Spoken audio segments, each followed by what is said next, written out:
This is Atomic Shinobi and today I'm going to narrate first part of What If Naruto Gained a Mysterious Power from Orochimaru's lab. If you enjoyed this video, please like, share and subscribe to this channel. Now wasting no more time, let's start the story. October 10th, AK. 11 p.m. Courtyard. Normally, on a night like this, you would think that children would be asleep by now, but in this case, a 6-year-old boy named Naruto Uzumaki would have to make a small exception. Naruto wouldn't have been out here if he had parents, and the fact that he was the Kyuubi no Kitsun's Jinchuriki didn't help either, especially since a somewhat inebriated mob of both ninja and civilians was pursuing him. A great battle took place 6 years ago. The Yondaime Hokage, Minato Namikaze, used a sealing jutsu to defeat the mysteriously summoned Kyuubi no Kitsune, who was trying to destroy Konoha. Unfortunately, this came at the expense of his own life. He was compelled to seal inside his only son, Naruto. Not noticing the forbidden sign, Naruto ran into an abandoned cave with the mob right behind him. The boy was so scared that he kept looking over his shoulder every few minutes, which cost him. In front of him was a rotting floorboard, and when he ran on it, the floor gave way, sending the young boy screaming into the darkness. One person said, What happened?" after hearing the scream outside the cave. The crowd dispersed back to their homes, foolishly thinking that the Bane of Konoha was dead. Demon boy fall through hole. Another responded in a drunken slur, "He dead now, let's go." The boy was only unconscious, however, and what was inside the structure he fell through would lead to a new adventure and give Naruto Uzumaki the ultimate ninja upgrade. Naruto awoke a few hours later, groggy and confused. He stood up and cautiously touched the side of his head, saying, My head. His bangs stuck to his forehead and temple as the blood dried on the side. The boy thought to himself, "Great, another birthday and they leave me in a different place. Now where the hell am I?" He got up and hobbled over to the wall so he could lean against it and figure out how to get out. He stepped into the dim hallway until he noticed a torch, then another, illuminating the path to a door with caution tape covering it. As Naruto put it, "What is this place?" The boy moved beneath the tape and opened the door, which creaked loudly as it moved slowly. The boy then saw a number of notes that were thrown in an untidy manner, as well as jars that contained preserved organs and misty water. However, one jar in particular caught Naruto's attention. It contained a gray, shiny substance. Naruto then turned to find a ladder in a corner and pushed it in the direction of the counter. He struggled to open the jar with his hands after reaching up to grab it, not realizing that the gray matter was responding to the movement. The jar broke under Naruto's caresses, and the ladder gave way at that precise moment. For the second time this evening, the Jinchuriki collapsed to the ground, and before he fainted, all he could see was the gray matter approaching. At 10 in the morning on October 11th, AK. Konoha Hospital, Naruto awoke in a hospital bed, and Saya Tanaka, his personal nurse, entered. One of the few people who believed Naruto was a hero for fending off the Kyuubi every day, she was only 16 years old. "Good morning, Saya-chan," Naruto uttered absently. "Hello, Naru-chan, are you feeling better?" the young nurse asked Naruto with a charming smile. The blonde gave her a look and said, "Yeah, I am. I feel much better. Actually, I think that this is the best that I have ever felt in my entire life. Maybe it is because that you are her, Saya-chan." Saya blushed slightly at Naruto's praise and laughed a little, saying, "Oh, Naruto, you are too much." For a brief moment, Saya's smile turned to a frown. "The Anbu found you in an underground lab. Inu.san tracked you and found you unconscious with matted blood on your head." Naruto's thoughts drifted back to last night's events, particularly the enigmatic gray goop, but he ignored them.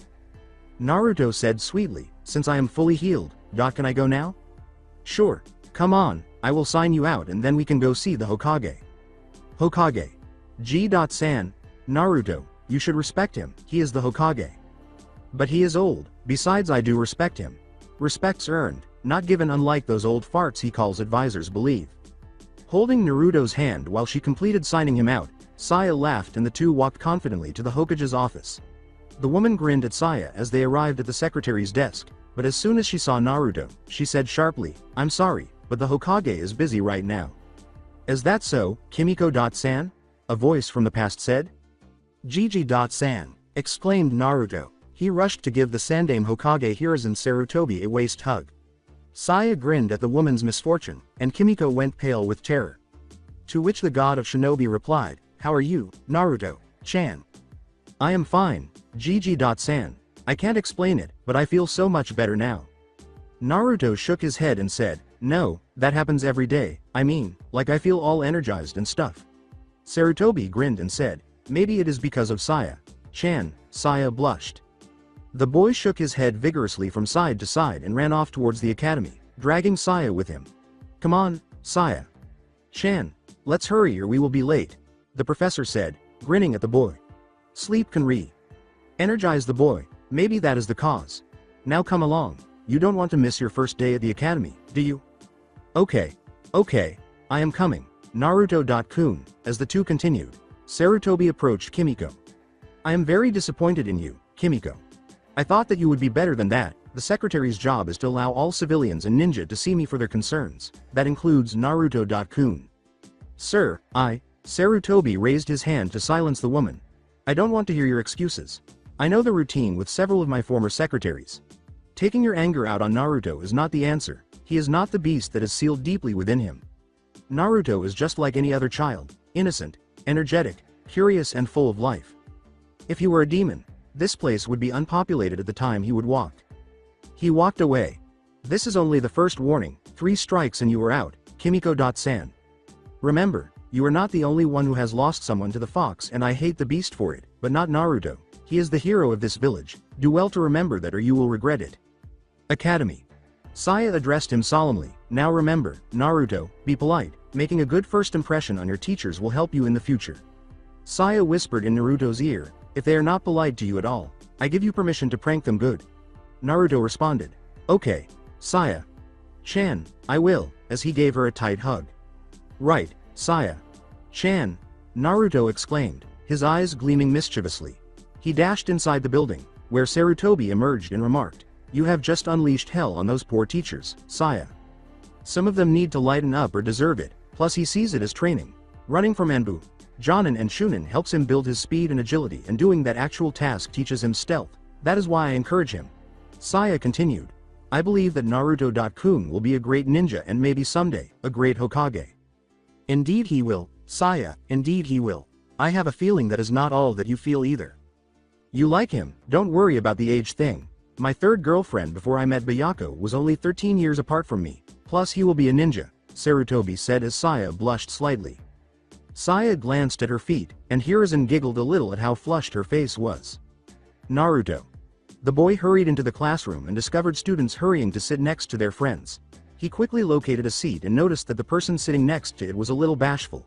She had jade green eyes and pink hair, and her bangs were held back from her forehead by a red ribbon tied in her hair. Hello, I am Uzumaki Naruto, what is your name? Haruno S. Sakura, nice to meet you, Naruto.kun. The shy girl blushed. Arigato, the Jinchuriki smiled and said, that is a pretty name.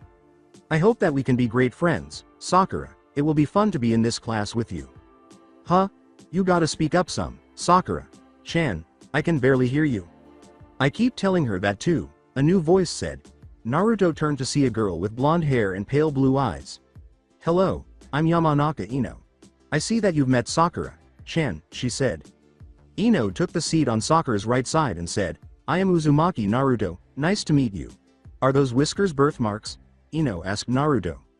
Yeah, they are. At that moment, more pupils entered, and Naruto saw that his friends Choji Akamichi, his pleasantly plump, devoted friend, and Shikamaru Nara, a lazy genius, had entered. Then he saw a Hyuga girl he vaguely remembered rescuing from bullying bullies. There was a teacher who said, okay, class, calm down. The students turned to see a silver-haired man with a warm smile and a brown-haired man with his hair pulled back in a ponytail and a big scar across the bridge of his nose. The man with brown hair said, I am Iruka Amino and this is your assistant teacher, Mizuki Toji. We will be your teachers for the next 4 years. First, we will start off with introductions. Before long, each student made their introduction in front of the class. Okay, now we will be testing your physical endurance. We will be running laps, doing pull-ups, sit-ups, squats and then speed and agility training. Follow us to the gymnasium please. 10:45 a.m. in the gym. Okay, now each of you will run through this obstacle course to test your speed and agility. First up, Aburame Shino, apart from Shikamaru, who took the longest because he was too lazy to complete it, all of the children completed the obstacle course with average times. Iruka called out, Uchiha Sasuke. Sakura and Ino blushed along with the other girls as an eager boy wearing brown shorts and a dark long, sleeved shirt appeared. He had onyx eyes and wore the Uchiha crest on his back. You would think he was a little emo at first glance, but there was so much vitality in his eyes. "You may begin," exclaimed Mizuki. The boy bounded through the course of obstacles. Tennis balls were flying around his head and body as he swerved through the hallway, and then he leapt over the mud pit to get a grip on the rock climb. A crystal orb awaited him at the finish line, where the young Uchiha leapt on the swing after scrambling up like a monkey. Iruka was waiting around a quarter of a mile away when Sasuke snatched up the orb and passed through. Iruka grinned and remarked, "You were very close to breaking the record, Sasuke, at 8 minutes and 43 seconds. With a frustrated expression on his face, Sasuke nodded and turned to return to his classmates. Naruto asked himself, why isn't he happy? He got the fastest time out of most of the students here. Mizuki said, "Uzumaki Naruto." At the starting line, Naruto moved forward and prepared himself. "You may begin," exclaimed Mizuki. After running through the hallway where the tennis balls were being thrown, Naruto jumped over the mud pit to reach a ledge on the rock climbing wall. He then used his momentum to mount the wall, swinging down to seize the crystal orb. Then he ran toward Iruka and came to a halt before the man. Naruto said in a startled tone, "What? I did, but I wasn't even going all that fast." Iruka looked at his face in shock and said, Impossible. 4 minutes and 45 seconds, Naruto, you just broke the record." "Did you have any weights that you took off?" inquired Iruka. "No, I have never worn weights before. Do you know how to access your chakra?" Naruto questioned, "Chakra? What is that?" Iruka replied, "Well, that is strange, you were mostly a blur to your classmates. Even I, a Chunin, had a bit of difficulty tracking you." As Iruka continued teaching them history and Mizuki taught them the fundamentals of taijutsu, the Jinchuriki was absorbed in their thoughts. Naruto asked himself, "What is happening to me? Is it because of that gray matter I found last night?" He broke the record, the one held by his older brother, Itachi, which was 6 minutes and 49 seconds, so he didn't even notice Sasuke's glare. The apartment of Naruto, October 11th, aka at 8 p.m. Naruto ate his ramen and thought to himself, under 5 minutes, I did the obstacle course and broke the record. How is that possible? How did I manage to do that? What did that gray matter do to me? Is it some sort of power boost or something? His mind said, I could tell you, Naruto-sama. Naruto looked a little shocked and exclaimed, "What the hell? Who are you, where are you, and how am I able to hear you in my head?" Naruto's eyes immediately drooped, and he gradually fell asleep with his ramen in front of him as the feminine voice said, "This would be better if you were asleep.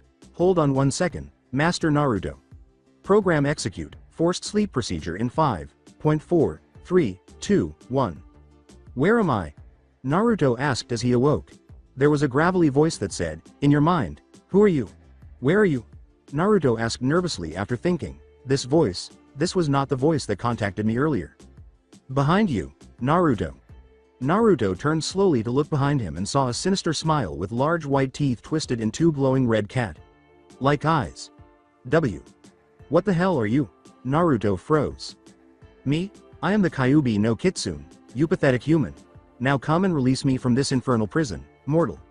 Then a voice from above said, "Naruto Sama, I would advise you not to release the Kyuubi, for you will lose your humanity if you do." A pale-skinned woman with dark black hair and green eyes was wearing a white dress when Naruto turned to his left. "Who are you, miss? And why do you call me master?" the woman asked. "I am Serenity, your AI or artificial intelligence." "What? When you touched that gray matter last night, I was able to absorb myself into your body through your wounds. The matter is called nanites, which are microscopic little robots that can help the body work efficiently. The reason that we were never used was because the patients died shortly after they were injected with a small sample." Naruto inquired, "So why am I alive now and who made you?" Serenity responded, "The reason is mainly because of your healing factor from the Kyuubi no Kitsune, which allows us to adjust inside you. The one who made us was Orochimaru, the snake Sanin." The Kyuubi yelled, "Do not ignore me. Release me from this infernal prison and I will think about sparing your miserable life." "So do you know everything about me and what is happening with my body, like my lineage or something?" Naruto asked, ignoring the fox. "Yes, your body is being enhanced to its full potential, making you stronger, faster, sharper, flexible etc. As to knowing about you, yes, I do. Do you know my parents? Accessing, cross-referencing DNA. Your parents are Kushina Uzumaki, the Crimson Princess and former Jinchuriki of our friend over there in Minato Namikaze, the Yellow Flash and Yondaime Hokage. Naruto was shocked to learn that his mother was a Jinchuriki and even more so to learn that his father was the Yondaime who had sealed the Kyuubi inside of him. So you are the spawn of the accursed woman. I thought I would recognize you, for her attitude was much like you, and the bastard Yondaime is your father. I will definitely kill you when I released. Angrily, Naruto snarled, "Shut up." The degree of animosity Naruto harbored for him shocked the Kyuubi. "So I am the son of the Yondaime and my mother was the Jinchuriki for you. The old man lied to me about knowing my parents. The villagers and some ninjas hated me for your attack, and I have been alone because of your damn actions. Serenity, is there any way to control the Kyuubi?" "Yes, but you will have to release the seal in order to control his chakra without any drawbacks. Furthermore, the way you are, you cannot survive the battle against the Kyuubi. You must be at Jonin level to battle it." "Fine, but I don't want anything to do with you now, Kyuubi, so until the day I take your chakra, you will be silent. Now be gone from here." Naruto snarled, pushing the Kyuubi back into the pits of your mind with his impressionable intellect. Kyuubi bellowed, "Naruto, I will kill you." "Well, I will have to train harder to defeat that fox, and I will need a lot of jutsu to work with," Naruto said, turning to face Serenity. Serenity replied, "Of course, Naruto. Sama, but I would like to inform you about the seal. It seems that your parents infused a bit of their chakra inside you. Would you like to access it now?" "No, I believe that I have enough things on my plate for one night, plus I think I might kill my father before he says anything to me. For now I will not say anything to them until the advantage falls to me to reveal my knowledge." "What are your abilities?" Serenity replied, "My abilities are to scan and help you learn jutsu to master it completely, also to regulate your chakra throughout your network system, as well as changing anything inside of your body. Blood type, adrenaline levels, etc. There is more information, but I can't access them at this time. Mainly if Orochimaru was able to have a successful experiment, he wanted it to progress slowly to be able to control him better. I am guessing that my weaknesses are electricity. Yes, if you are hit with a Raiden jutsu, my abilities will be hindered greatly for an unspecified time." Nodded. "Good, I need you to extract some of Kyuubi's chakra. I have a feeling that we will need it in the near future." The Jinchuriki let the Kyuubi's cage reappear, and when he went up to it again, its claws came out to attack him, but Naruto grabbed the end. "Yes, Naruto. Sama," was her response. Kyuubi roared in agony as Naruto broke off its claw, causing it to dissipate into red orange chakra that Serenity sent out pieces of herself to gather and store. Naruto then allowed the Kyuubi to regenerate its missing appendage. "You should know something, Kyuubi. One's mind is the powerful weapon a person can wield. You are living in my mind and in here. I am God until I release that cage of yours. You will pay for this pain you have caused me, Naruto." Naruto looked at him and responded, "Shut up, you know nothing of pain, you are just a manifestation of chakra. The only thing that you can experience is anger, rage, lust, destruction, greed, that is all you know. Now until I have the power of a Jonin, you will shut up and leave me alone. When I have the power, I am coming for your fuzzy ass." Naruto experienced a range of emotions after encountering the evil Kyuubi no Kitsune and the artificial intelligence Serenity. Among the most felt emotions were anger, sadness, pain, and happiness. "So, I am a Jinchuriki of the Kyuubi no Kitsune. My mother was the second holder. My father exchanged his life to seal it within me and protect the village. Sarutobi. Gigi.san lied to me, knowing about my parents and the Kyuubi, and I have nanites that boost my body to its highest potential, making me faster, stronger, smarter and more durable than most people," he was thinking. The kid thought, "I am not going to tell the old man any of this, except maybe the knowledge of the Kyuubi." Then the Jinchuriki laughed. "Funny, everyone is practically worshipping the clan who gave birth to the cause of Kyuubi's release, and the savior and son of the one who sacrificed his life for me, and this forsaken village is treated like a pariah." He threw himself into studying and training after Naruto stood up and said, "Well, let's give the crowd what they want, right?" He created a joyful mask to deceive everyone, including the Sandaime himself, and made sure he was in the center to avoid drawing attention to himself. Additionally, that was the last beating he received when he was 6 years old. This was primarily because Naruto's skill at taijutsu rendered the civilians and a few ninja unconscious. Because Serenity could replay the hand signs in his mindscape and give him guidance, he was able to learn and master every single jutsu in the library. This caused Naruto to become somewhat distant from everyone, and his classmates, with the exception of his friends Shikamaru Nara, Shoji Akamichi, Hinata Hyuga, and Kiba Inuzuka, were suspicious of him. He had a gut feeling that these four would be his lifelong friends, and thus far, they had been. Sakura and Ino, his other friend who later became acquaintances, disregarded him primarily due to the current haughty Sasuke Uchiha.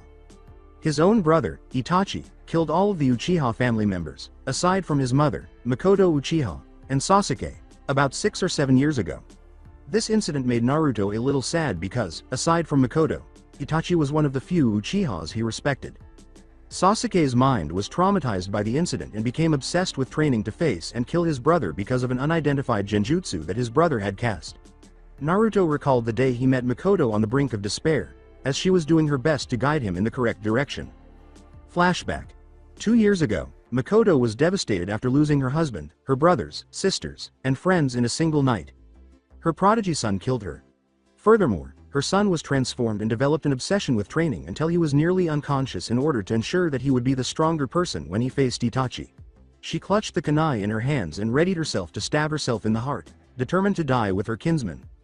She shifted her arms, and a tiny hand gripped her forearm to stop the point's descent as it got close to her skin. "Wha?" she exclaimed, startled. "Itachi-san killed your family, and you still have Sasuke-san to look after, Makoto-sama. Killing yourself won't solve the problem." She glanced over her shoulder and saw Naruto's sad smile and cerulean eyes. He went on, "Plus my mother would want you to be stronger than that, nay?" Makoto said, You know?" as her eyes grew wide. "I do. I have known for 4 months now. I am sorry that I couldn't do much for you, Naruto. But how you did?" Makoto said, bowing her head.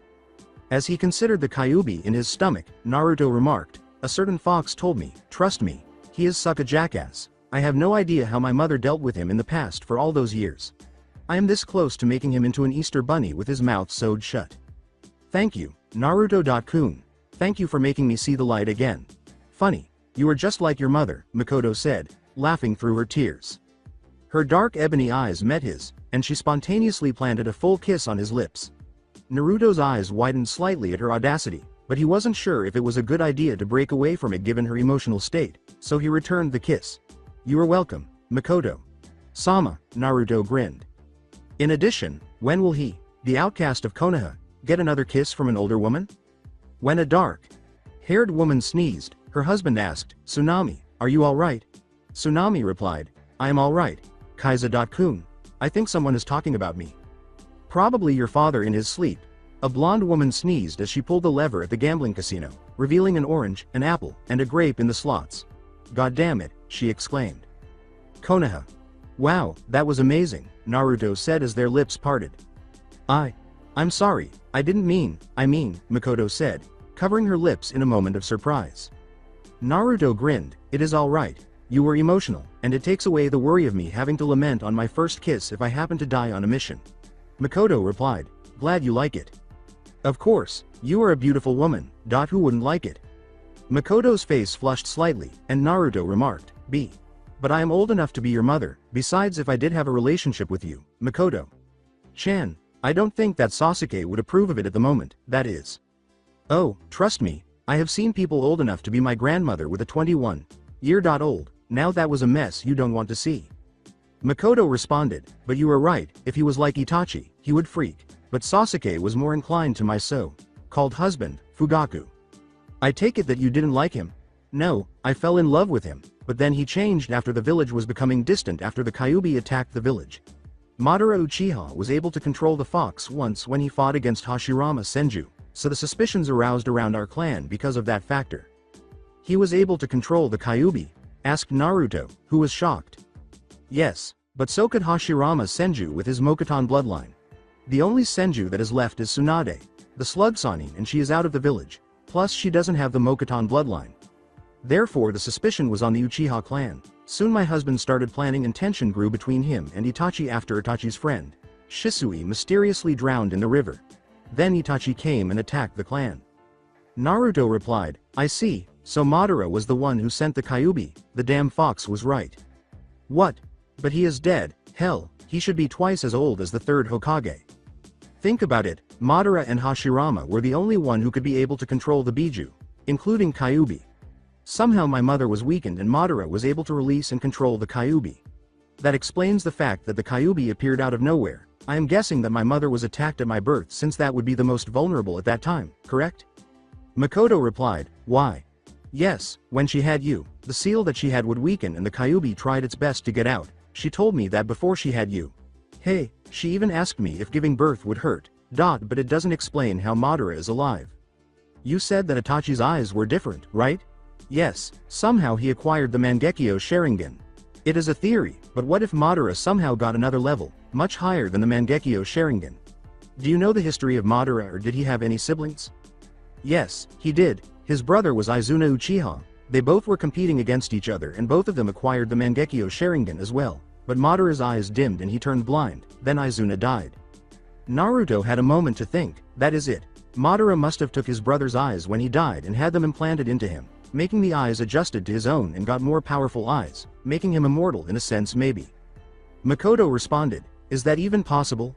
If it is, we must report this to Hokage. Sama. Like I said, it is just a theory, Makoto-chan, we don't know anything yet and I would have to explain everything to Gigi.san. We have to have proof to confirm it. So for now, we will keep this to ourselves. In the meantime, we will need to train hard. I will need to train against the Sharingan as well as learning more jutsu. To defeat Madara or his successor, I will need to be able to control the Sharingan. Alright, Naruto.kun, Makoto said, nodding. After grinning and kissing her chastely, Naruto said, there, something to remember me by, until I figure something out to help you out. Makoto responded, you are lucky that you are only 10 or I would have jumped you. The Uzumaki vanished into the night, and Makoto returned home with a faint smile on her face before falling asleep. For some reason, Makoto-chan, I wouldn't mind that at all. Flashback comes to an end. Naruto was now spotted dozing off in class. Everything that came out of Iruka's mouth was primarily review material for the final exam. He made the decision to watch the class.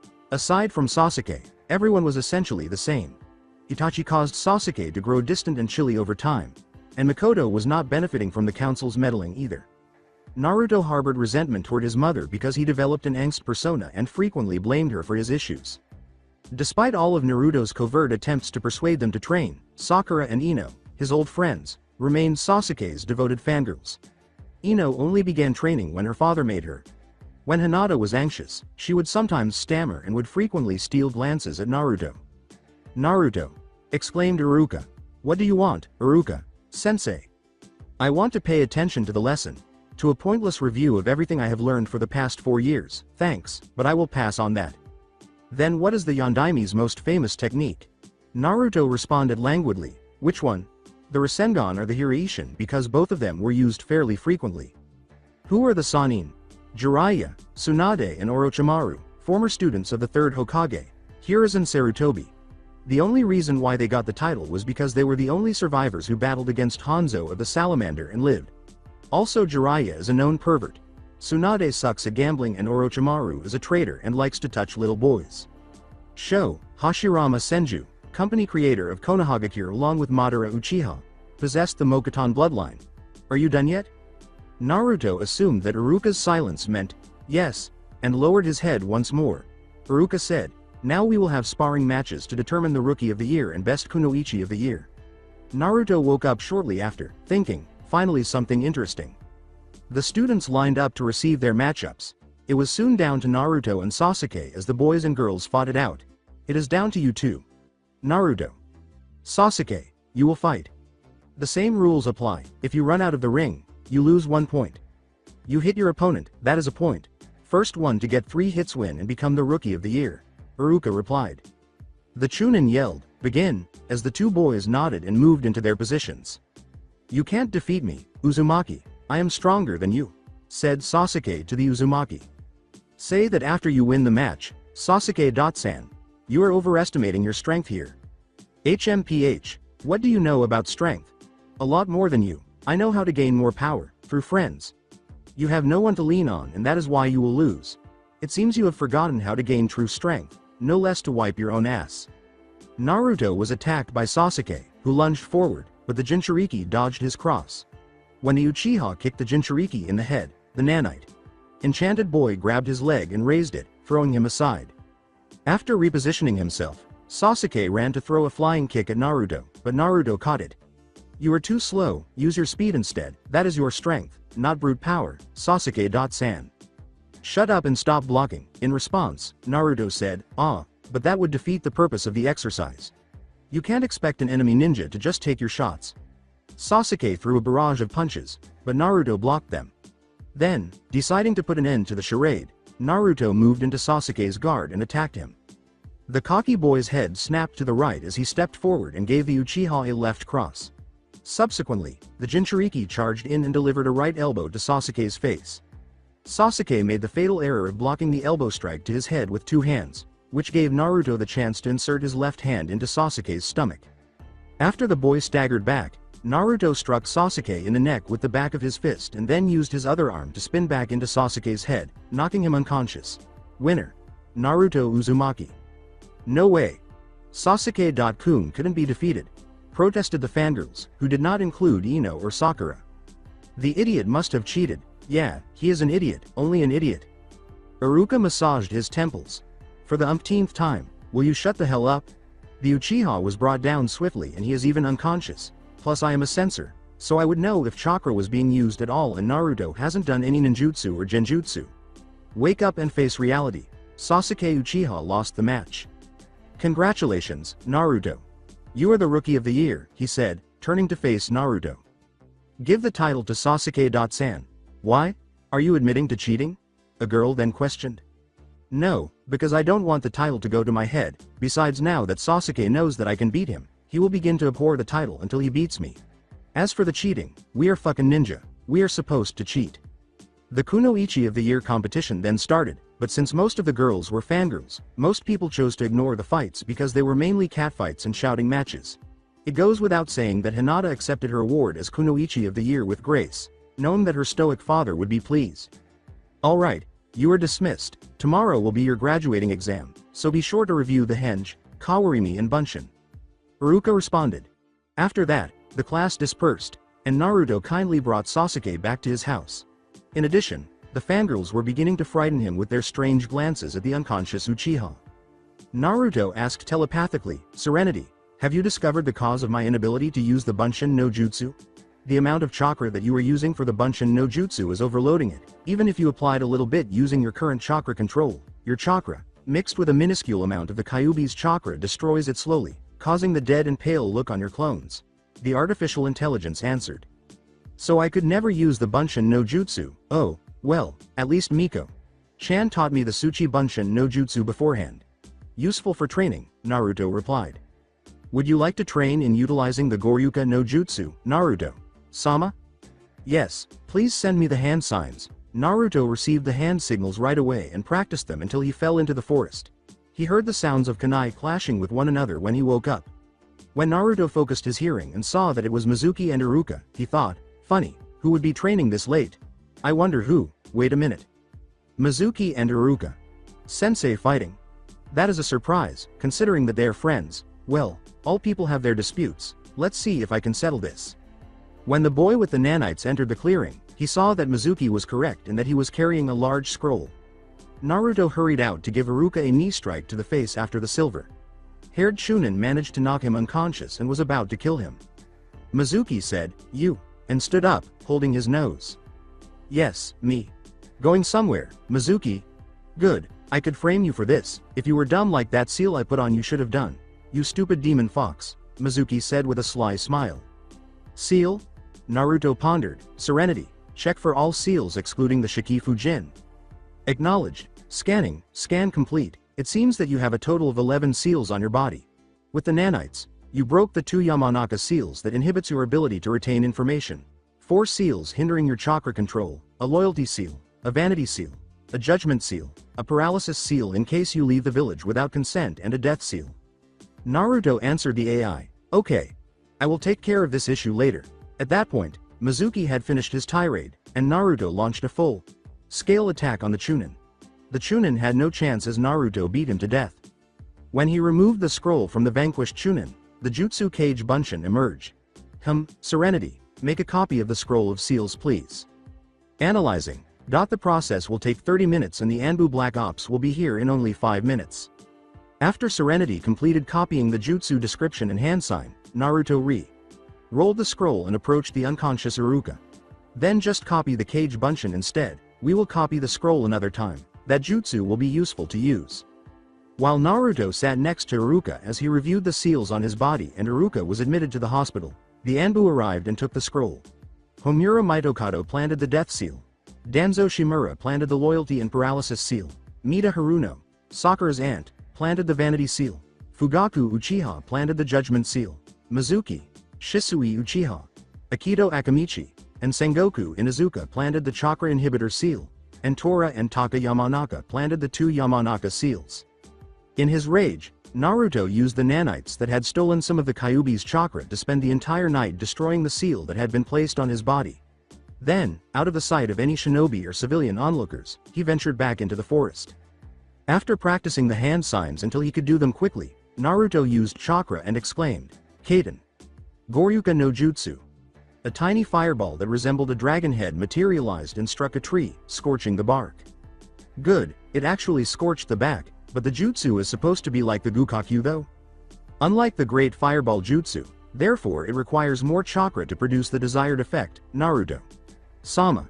Serenity was thinking to himself, try again. Kaiten. Goryuka no Jutsu. Naruto nodded and used more chakra on the jutsu this time. The fireball changed into a dragon's head and struck the tree, burning it halfway through. Better, but that jutsu took a lot. How much? About 25% of your reserves, but the Kage Bunshin takes up only 1%. Your elemental affinities are non-existent, but it proves that fire will be a bit difficult for you to master unless you do elemental manipulation. Now bewildered, Naruto asked, "What is that?" According to the library database that was implanted by Orochimaru, every ninja is connected to at least one of the elements: fire, water, lightning, wind and earth. Through that affinity, you can perform elemental jutsu earlier, some more than others. Unfortunately, Orochimaru made it that I can't access this information until you are at Chunin level at least. The Namikaze clan's secret heir strode to his house and fell asleep after Naruto said, "Clever man, it's okay, Serenity. I do want to be strong, but not too quickly to arouse suspicion about my true self. Now that is it for training, time to rest." Naruto got up early the following day and entered the classroom to meditate as everyone was entering. While others made unsuccessful attempts to get Naruto's attention, many of them just stared at him for a while before carrying on with their conversations. The Uchiha soon entered and observed the so-called Dobi sitting in his chair in an Indian manner with his eyes closed. "Hey, Dobi, why are you praying to pass this exam?" Naruto remarked, "HMPH, if you were praying that hard, maybe you should quit." Once more, Naruto remained silent, which infuriated the Uchiha. Naruto was punched by the stupid Uchiha, but the Kyuubi jailer deflected the blow and opened one eye. Naruto's hand tightened around Sasuke's wrist, causing him to grimace. "Please refrain from associating with me, Uchiha. Due to our test, you are going to need that hand of yours to pass, and I would hate to have to explain it to the council why your wrist is broken. Now dismiss yourself from my presence." Sasuke was surrounded by his fangirls as he stepped back as usual, rubbing his wrist. "Why do you constantly annoy Sasuke?" One of them snapped at the boy. "Yeah, he is the last Uchiha. Now does it look like I really care about his status, and he is not the last Uchiha. He is the last loyal male Uchiha, that is all." The classmates who passed the test showed up in the classroom a day later and sat there talking. As Iruka called out their teams, Naruto decided to sit next to Hinata. Unfortunately, he was drawn to Sasuke Uchiha, the resident emo who was always challenging him to a fight, and, on the plus side, he was drawn to Sakura, an old friend, though it would be hard to win her over. Soon after they left for a rest, Sasuke yelled, "Fight me, Uzumaki. Look, we already went through this situation for the 433rd time, I will not fight you unless it is deemed necessary. We are supposed to be a team and I will not have your petty challenges and selfishness get in the way of this, alright? Sasuke-san?" Naruto spoke in a monotone, authoritative tone. He got up and said, "I'm hungry, do any of you two like to go to a restaurant?" Sakura was a little unsure of herself and wanted to eat, but Sasuke would either be by himself or she could stay and ask him to date her or at the very least acknowledge her, but he would choose to ignore her as usual. The Haruno winced a little at the suffix, but she knew deep down that she deserved it. She decided to accompany Naruto to Yakiniki-Q while they were eating. Naruto asked, "So Sakura-san, have you been keeping up with your training?" She wanted to be the one to restore Sasuke's smile after the Uchiha massacre, so she severed her friendship with Ino and Naruto to become her rival. She also disregarded the Jinchuriki for the previous 4 years, dismissing him as obnoxious. After she swallowed her mead down her throat, she responded, "I have been slacking off a bit, but I will try not to bring this team down, Naruto." "Good to hear, but I am not worried about you that much. Sure, you may be the weakest person on our team in terms of strength, but in mind, that is different. I am worried about Uchiha-san. The massacre has seemed to have a deep effect on him more than he let on. Naruto responded. What do you mean? The fact that his sibling destroyed his clan members to only 2 has caused an alarming effect on his mind. I think that Sasuke is like a lone wolf. He believes that he doesn't need anyone but himself, therefore this team is useless. Sakura responded, maybe if you fight him, he will be willing to work with us. Naruto nodded. No, then his inferiority complex will kick in. He wants to be strong enough to kill his brother. I am a measuring tool to him ever since I broke the record, plus I'm physically stronger than Choji and faster than Kiba even in the bestial form. Sakura responded, so what do you suggest? I know Sasuke-kun is like that a bit. The one I can actually see who can tolerate and deal with him is you, but he will not notice you if you keep asking him on dates. He likes strong women like his mother, Makoto-san. Therefore you must not slack off on your own training if you want to win Sasuke's heart and bring back his smile back, Sakura-san. Why? You think that I can do it? Sakura stammered. 2 hours later, Sakura and Naruto's eyes were twitching, and Sasuke was just sitting there, brooding and occasionally looking at Naruto. Naruto smiled and said, you or Ino-san are the closest to do it, but you seem more determined than her. Okay, looks like it is time to return back to meet our sensei. At last, a man with silver hair entered holding an orange book and wearing a headband over his right eye. Ohio, he said. I interrupted Sakura, saying, you are late, sensei. I'm sorry. I got lost on the road of life. Weeping, Naruto thought, that was the worst lie I have ever heard in my existence. Meet me on the roof so we can introduce ourselves in some new scenery, the Jonin said.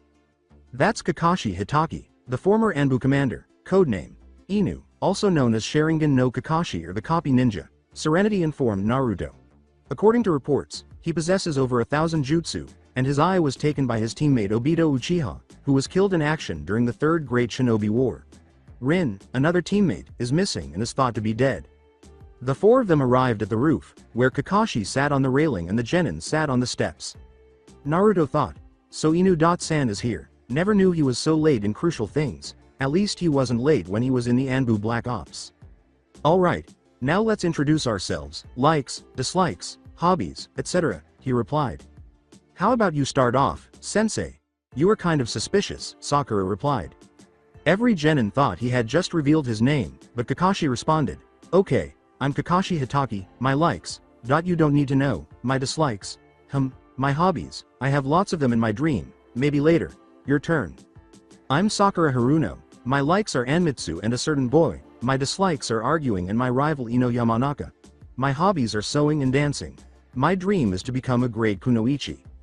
I'm Naruto Uzumaki, my likes are my friends, training and food, my dislikes are traitors, arrogant people, needless fighting and corrupt people as well as a certain fox. My hobbies are cooking, training and playing the violin or piano, my dream is to become a strong ninja. Sasuke Uchiha, I have little likes, my dislikes are cowards, my brother and weaklings, my hobbies are training and my dream. Ambition is to kill a man that has wronged my clan.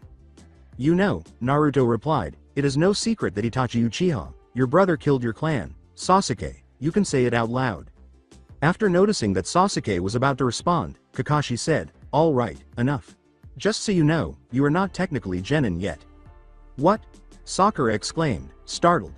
As the team left, Naruto slept in because Serenity informed them that Kakashi was always 2 hours late unless it was for a mission, and he ate a breakfast of cereal and buttered toast.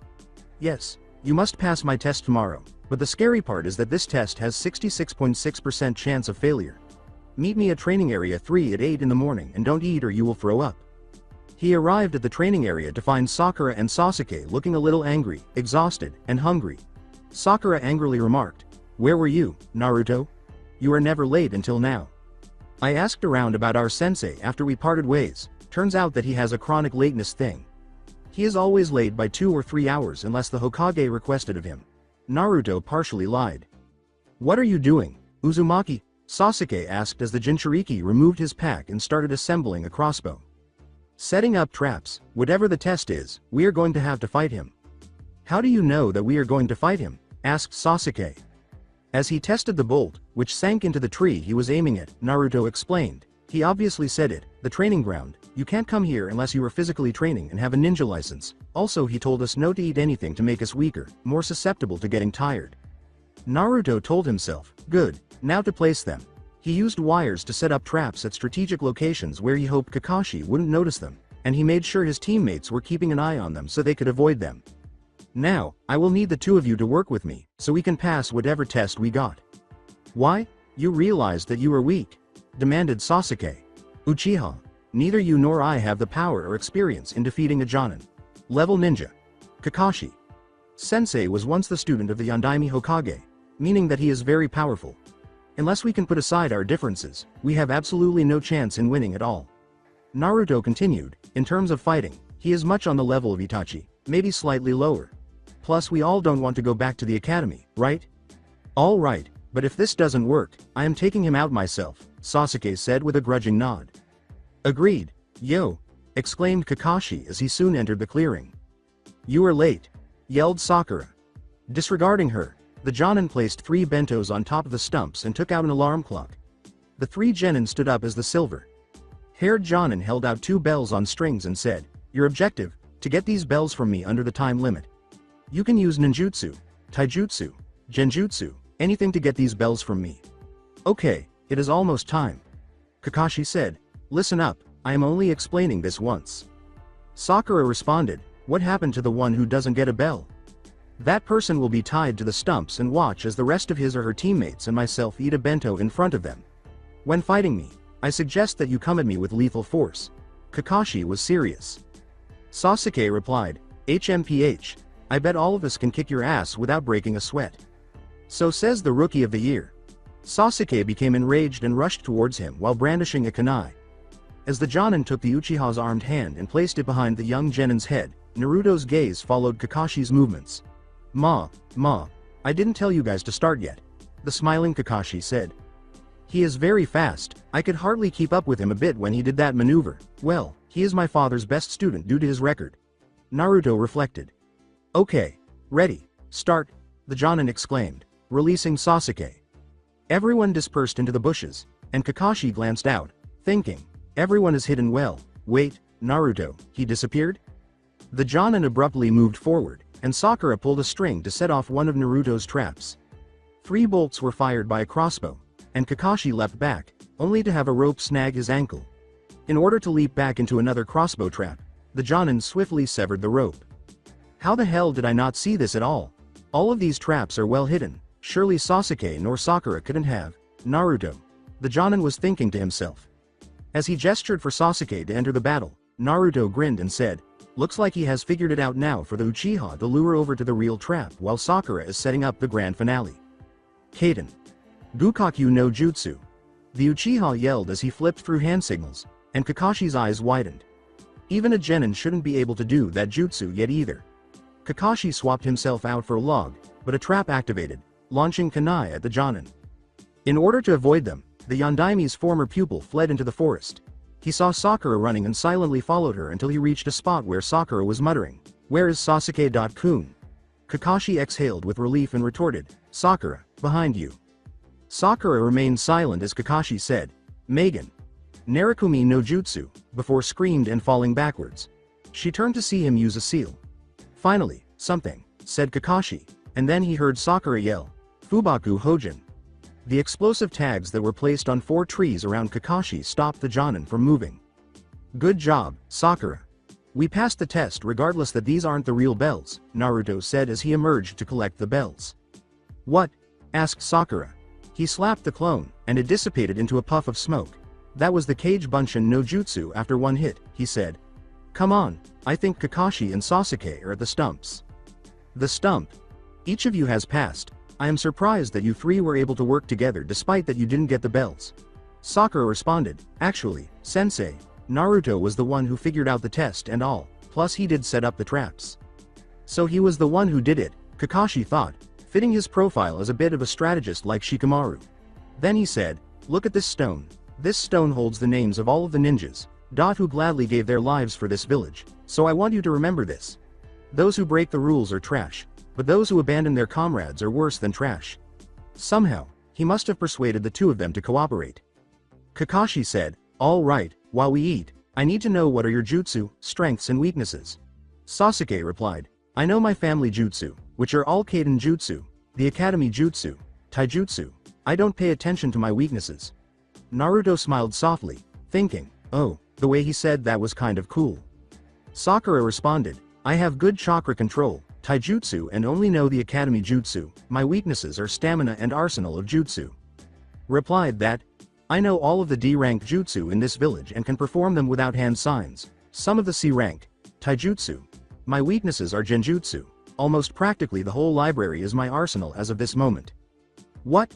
Everyone's eyes widened. Yes, in addition to the academy jutsu, I also learned jutsu at the library after every day. I've mastered every D rank in my arsenal, including the Shunshin and Kanashibari. All I need is the chakra molding. This loser mastered his jutsu to the point of no hand signs. Sasuke thought. Uzumaki, just how strong are you?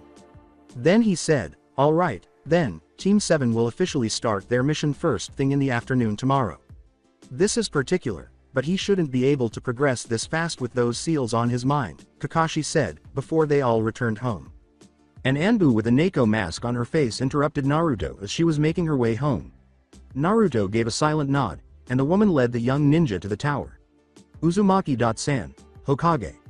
Sama would like to see you for a moment. After they arrived and entered, Sarutobi remarked, ah, Naruto, come in, I assume that you know why you are here. Naruto spoke quietly, I assumed that Kakashi Sensei notified you that I can do D-rank jutsu without using any hand signs and my extraordinary capabilities? Yes, that is correct, you know the whole library and you can do D-rank jutsu without hand signs. Yes, I can, it's easier considering that I have no parents and hardly any friends, I didn't have to do anything except train, sleep and go to the academy. Most of them are clan heirs and their parents are still wary of me because of me holding the Kyuubi no Kitsune. Naruto replied. How do you know about that? The Anbu asked as Sarutobi and Neko winced. Mizuki happened to tell me before I beat the shit out of him until he turned into a meat puppet. Now the real question is why you didn't tell me about it. Most of the village's population knows about my secret except me. How the hell does that work? Sarutobi responded, it was in the best interest that you didn't know about it until you were ready to know. Naruto said with an air of annoyance, oh, and when was that going to be? When I became a Chunin? Jonin? Anbu? You could have told me when I got out of the academy, so I could have figured out a way to use its power rather than stumbling on it and going out destroying things like a common child playing with scissors. I could have potentially killed someone by accident. Replied Sarutobi, that could have been one of the scenarios, so I took some precautions in the events of that scenario. Naruto asked, so it was you who authorized those seals on me as well? Sarutobi asked, what are you talking about? Don't play dumb with me, Hokage. Sama. I am talking about the Yamanaka seals that inhibit my mind. You authorized it and don't try to lie to me. I have trained myself to sense when people lie. When you lie, your eyes tend to flicker up to the left, indicating that you are story weaving instead of remembering events. Sarutobi breathed a sigh of relief and replied, yes, I authorized those seals to be placed on you and those were the only ones that put there, so you could be a bit hindered in the intelligence department, but how did you know about them? I destroyed them last night. The Kyuubi was so grateful to tell me about them and in turn, I stole some of its chakra to destroy them the night Iruka Sensei was hospitalized. I understand your position, but you should have told me about this to avoid this conversation that we are having now. Just like Yukumo-san, Sarutobi mumbled, bowing his head slightly. Naruto, who had excellent hearing, heard him and said, Serenity, check the database of the whole population. Search for the name of Yukumo. Searching. 30 hits on the name of Yukumo, both civilian and ninja. Narrow it down, she is a former ninja and has a seal placed on her. Yukumo Kurama, the heiress of the Kurama clan and sole survivor of the main branch. Her mind was sealed by her tutor, Kurenai Yuhi by order of the third Hokage. Her clan's specialty is genjutsu. Their illusions are so powerful that they can create real effects, due to the drawbacks of her power since she was the most powerful of them, causing her body to become very fragile and created a second personality, dubbed as the Edo. It is a monster that could take over and use her power for destructive purposes. Yukumo uses her paintings as a medium to direct it. She is currently under surveillance by Anbu and medics. Serenity, what is my blood type? Asked Naruto. AB positive, hers is the blood type O positive. I see, I will need you to convert my blood type to O positive. Naruto remained silent before thinking, delay that until I give you instructions to do so. Yes, Naruto. Sama, it will take 2 weeks to do so. Understood. In order to prevent Sarutobi or Neko from becoming suspicious of Naruto's conversation with the Kyuubi, Serenity fortunately brought him up to speed. In response, Naruto said, okay, Sarutobi.g.san. Good, now that we understand each other for now, I will let you go. Just promise me that you will not contact the Kyuubi under no circumstances, got it? Leaving Sarutobi and Neko's company, Naruto nodded and said, of course I won't, the bastard was rather too rude, demanding me to release it from its prison and he will think about sparing me. He then left to return home. Sarutobi was thinking, I guess that I can trust you, Naruto, but I will have Kakashi keep an eye on you. The Jinchuriki entered his temporary workspace and began working on his most recent project. He extracted the nanites from his blood and placed them into the half sphere of the metal gloves on top, naming it the CK, so that he could use some of the nanites that were infused with the Kyuubi's chakra to harness it without calling on the Kyuubi itself. The corrosive Kyuubi X gloves are another name for X gloves. Finally, it is complete. Now to test it, he placed one of the gloves on, and Naruto tapped the glove's half sphere to activate it, causing it to glow with a blood red orange light. After donning it, he pointed the glove at the dummy he had prepared. Before the nanites had to refuel, he discovered that he could have the chakra cover his fist without burning himself. He was only able to perform 5 consecutive blasts, each of which was the size of an average human head, and the dummy was reduced to flaming fragments. He removed them and set them aside to rest for the night. Success, but it seems that it dims a bit after each use. After 3 weeks, Naruto kept quiet because he was aware that Kakashi had been given the task of keeping an eye on him. He made the decision to address Tora's issue as soon as he caught her for the 55th time in his life. Naruto felt Tora's claws dig into his chest as Lady Shijimi called out, Tora, sweetie, come to mommy. Lady Shijimi, before I hand Tora over to you, may I speak? Naruto asked. You may, I think that I know the problem over Tora's habit of running away, Naruto said after taking a deep breath. Oh, what is it? With all due respect, Lady Shijimi, but I believe it is the way you are handling her. Excuse me? You are practically smothering Tora a bit too much. I am going to set Tora down in the middle and let her come to either of us. Hokage. Sama will know the instant I use chakra at all in case you believe that I am controlling her. The Kyuubi Jinchuriki moved to the end, farther from the center, so Lady Shijimi would have the upper hand. He placed Tora down in the center and said, Stay, Tora, good girl. Here, Tora, come to mommy, yelled Shijimi. Tora tensed up and gave her a quick glance before sprinting over to Naruto, who picked up the female cat and gave her a gentle pat as he approached the Fire Lady. Mistress, as of this moment, Tora is afraid of you because of the way you handle her. To prevent this, I want to help you, so Tora will never leave your side.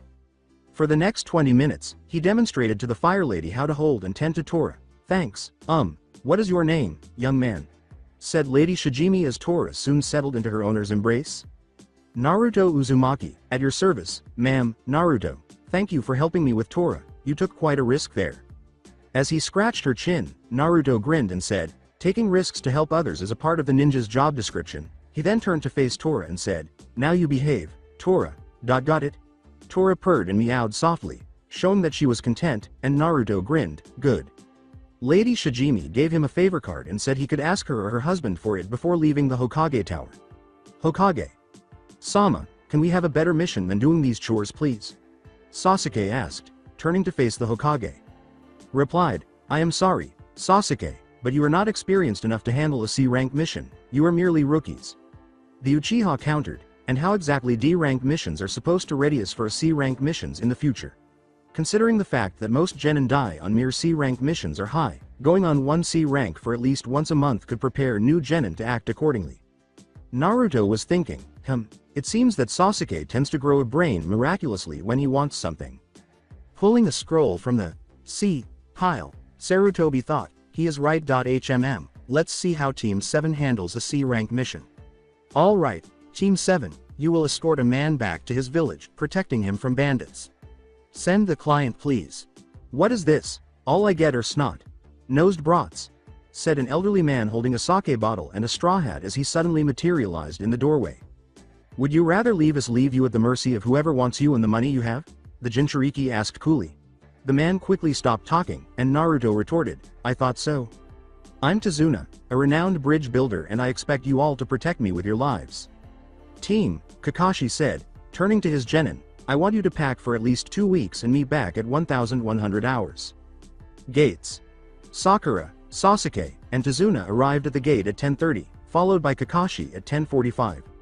Naruto was dressed in tight black pants and a dark gray shirt with hexagonal signs. A-N. Picture South Pole logo. That extended to his knees. The gray shirt had a black cross on the back. He had his new CK as well. Only his pointer fingers were visible through the X gloves he was wearing. In addition, he wore 2 kunai holsters on each leg and black shinobi sandals. Sakura questioned, "What is up with the attire, Naruto?" Naruto responded, "I figure something is going to happen and needed to get rid of that jumpsuit." However, the jumpsuit was actually a tracking seal and a chakra inhibitor that had been planted by an Anbu member who detested him. He made a mental note to play a practical joke on the bastard and or make fun of him by using the codename Panther. "What about the gloves and gold rings around your wrists?" Sasuke then inquired. "The gloves are to regulate chakra to act as a repulsion device or send out blasts of flaming chakra. They can also burn the person or thing that I am aiming or punching at. As for the rings, they are suppressing my chakra." They departed right away, and they didn't speak until Sakura made the decision to do so. "So, Tazuna.san," Sakura said. "What?" said Tazuna. "You are from the Wave Country, right?" Sakura inquired. In response, Tazuna said, "So what of it? Are there any ninjas in that country?" Sakura asked, turning to face Kakashi. Kakashi responded, "No, not in Wave, but there are others. The culture and customs are different, but hidden villages do exist along with their own ninja. In many countries, the meaning of a shinobi village is that it has military power. An island country like Wave doesn't hold any interference with a shinobi village and therefore doesn't need any ninja protecting them. Within the various countries, the ones that stand out are Konoha, Kiri, Kumo, Suna and Iwa. Thus they are referred to as the 5 great shinobi countries. They are ones that have leaders called Kages, the 5 Kages, Hokage, Mizukage, Reikage, Kazekage and the Tsuchikage are the ones that rule over the thousands of ninja all over the world." "So then we won't encounter any foreign ninjas?" asked Sakura. Kakashi responded, "Of course not, there is never any kind of ninja combat on a C-rank mission." Just as he heard a whistling sound and turned to see Kakashi imprisoned in a chain with 2 mist ninja attached to the ends, Naruto tapped his gloves to activate them as they passed a puddle. "One down," announced one of them. Kakashi was then sliced into bloody pieces, and the ninjas materialized behind Naruto as they all uttered the phrase, "2 down." With his arms folded, Naruto pointed to their chest and said, "Yeah, 2 down." They fell to the ground, writhing in agony, after he shot them in the chest point blank, severely burning their torso. With ambition, Sasuke charged in to viciously attack one of the twins, but Naruto moved to the other and put him in a sleeper hold. "Well done, you two," he said calmly, and Sasuke got off of him blushing as Kakashi emerged from the shadows. "All right. Sasuke, he is unconscious, no need to punish his face now." According to Sakura, "How did you?" In response, the 3 ninjas said, "Kawarimi." Angrily, Tazuna questioned, "Why did you do that?" "I need to see who they were after. It seemed that they were after you, Tazuna. Care to explain why these ninja are after you and don't even try to lie?" Kakashi looked at him. Tazuna replied, "My village is very poor and we didn't have enough money to afford over a C rank." Kakashi responded, "Due to the ninja, that means that this should be a B rank or even an A rank mission now. We are operating outside our duties now." Sakura responded, "I think that we should quit, this mission is way too advanced for us." On a somber note, Kakashi remarked, "I suggest that you start telling us the reason, Tazuna.san." Tazuna replied, "The truth is, my village is very poor and there is a super dangerous man that is after my life now. His name is Gato." "The Gato of Gato Company?" asked Kakashi. Tazuna replied, "He officially runs a shipping company, but secretly he sells drugs, illegal items and women along with children as slaves, using ninjas and thugs to take over countries and businesses. I understand that if you don't want to continue, my daughter would be miserable over my death and my grandson would hate Konoha with his whole heart." The Jonin said, "We will continue the mission," as Kakashi and Naruto perspired. Tree Fortress. A short, chubby man yelled, "Failed? What the hell do you mean, failed? If you were supposed to be the best, I wouldn't have paid big for your skills. Do stop your bitching, there's nothing to worry about. I, along with Kabikari Hucho, will take the hit myself along with my colleague here," the man said, brandishing his sword dangerously close to the midget's face. Gato gasped, "The enemy has hired ninjas with tremendous skills and since the Oni brothers have failed, they will on guard." The individual replied, "HMPH, remember who you were speaking to, I'm Zabuza Momochi, the demon of the mist." "There," Naruto exclaimed, snapping a shuriken in the bushes later in the forest. As the Jinchuriki looked around, they noticed a rabbit twitching and bubbling from its mouth, and the two groups paused. Only a rabbit? You are afraid of a rabbit? Laughed Sasuke. Sakura, what kind of hair is that? Naruto asked, disregarding Sasuke's remark, and handed the rabbit to Sakura so she could stroke and soothe the scarred creature. After examining the rabbit, Sakura declared, it's a snow hare. Nodded. That is right, their fur always changes colors with the seasons. Since it is spring now, its fur is supposed to be brown now. Sakura began to realize, but its fur is white, which means, someone kept it as a pet and used it as a decoy. Naruto yelled, which means, someone is, duck, and he grabbed Sakura and Tazuna. In addition, Sasuke and Kakashi sank into the tree after ducking to avoid a huge sword that was spinning over their heads. It was Kakashi who said, Zabuza Momochi. According to Serenity, Zabuza Momochi, an A-rank Nukenin from Kirigakure, specializes in water jutsu and the silent killing technique. He attempted to assassinate the Sandaime Mizukage, but the plan failed and he was forced to flee. He is also a former member of the 7 Shinobi Swordsmen of the Mist and the reason that the Bloody Genin exams were ended since he slaughtered over 100 students in cold blood to graduate. Naruto was thinking, looks like Sensei will have a bit of difficulty dealing with this guy. Zabuza responded, sorry to bother you but I need you to hand over the old man. Kakashi responded, unfortunately we can't do that. Team 7, protect Tazuna, Manji formation. Then Zabuza pulled out Kabikari Hucho and stepped onto the lake, saying, Ninpo. Kirigakure no Jutsu. He unbuttoned his headband to show his Sharingan eye, saying, I will handle this. A shame, oh well, at least I get to fight against you, Kakashi. Kakashi pondered, since he is known to be proficient in the art of silent killing, he'll come after me first. Sakura yelled, the mist is getting thicker. Then there was Zabuza's disembodied voice, 8 choices. Liver, lungs, spine, clavicle vein, jugular vein, brain, kidneys and heart. So many choices, which one should I go after?